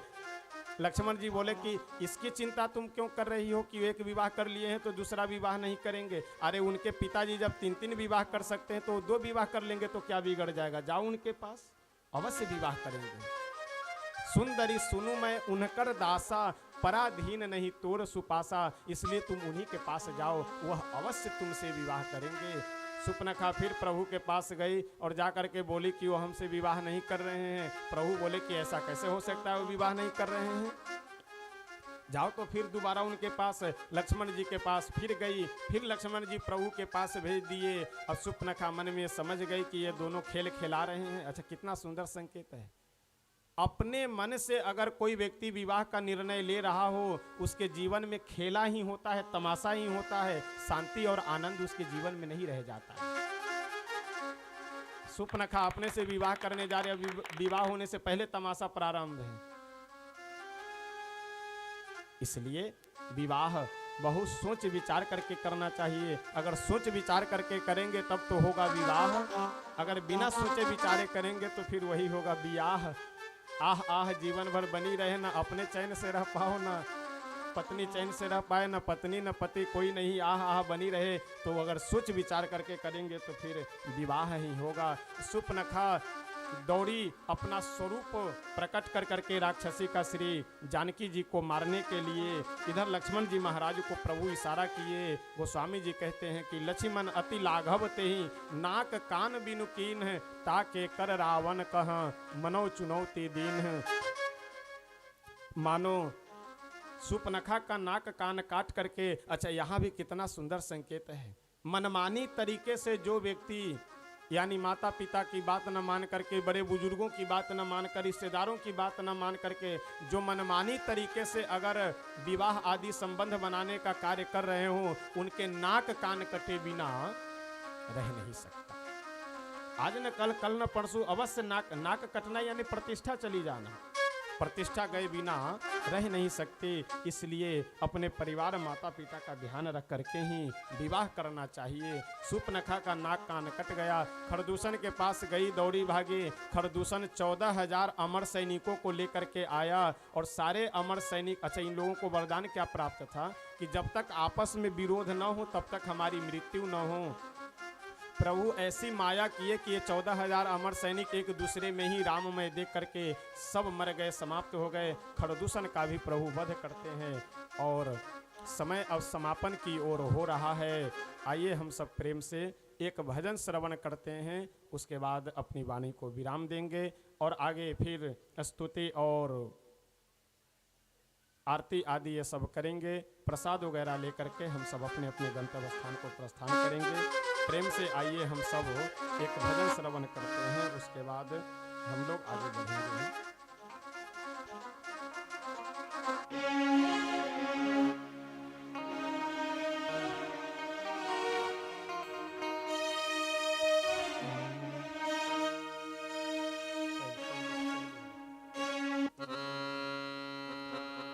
इस संसार को बनाने वाले, इस संसार को रचने वाले, इस संसार को चलाने वाले हमारे श्री राघवेंद्र सरकार ही हैं, श्री ठाकुर जी ही हैं।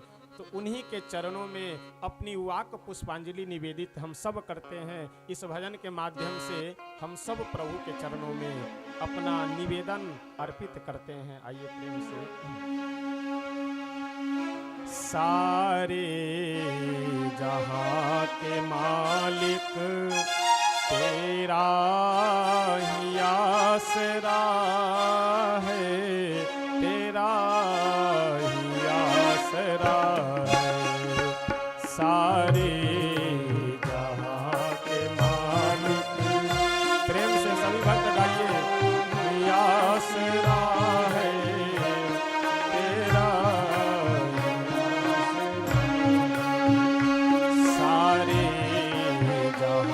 के मालिक, तेरा ही आसरा है, तेरा ही आसरा है। सारे जहां के मालिक,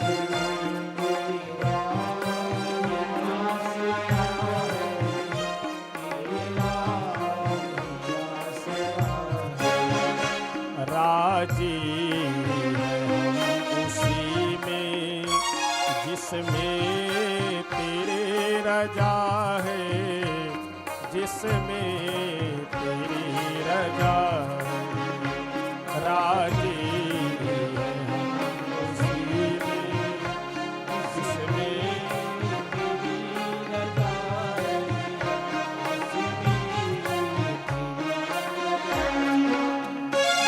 हम क्या बताएं तुझको, सब कुछ तुम्हें खबर है। हम क्या बताएं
हंस कर कटती है जिंदगानी, रो कर कटे या हंस कर कटती है जिंदगानी।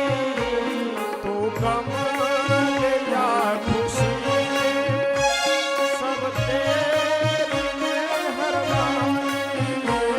तू गम दे या खुशी दे, सब तेरी मेहरबानी। सब तेरी मेहरबानी। तेरी खुशी समझ कर, तेरी खुशी समझ कर सब गम भुला दिया है, सब गम भुला दिया है। सारे जहां के मालिक तेरा ही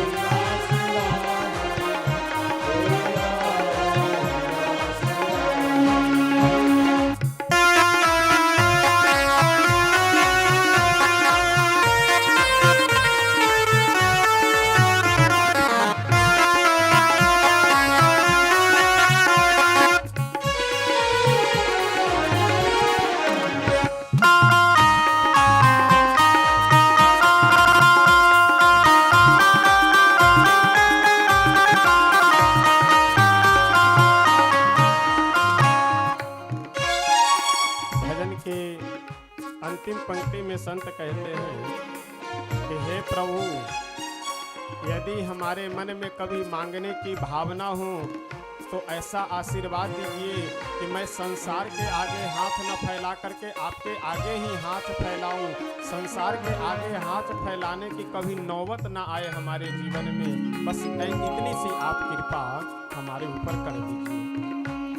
हाथों को हम दुआ की खातिर फैलाए कैसे, हाथों को हम दुआ की खातिर फैलाए कैसे, सजदे में तेरे आकर सिर को झुकाए कैसे, सजदे में तेरे आकर सिर को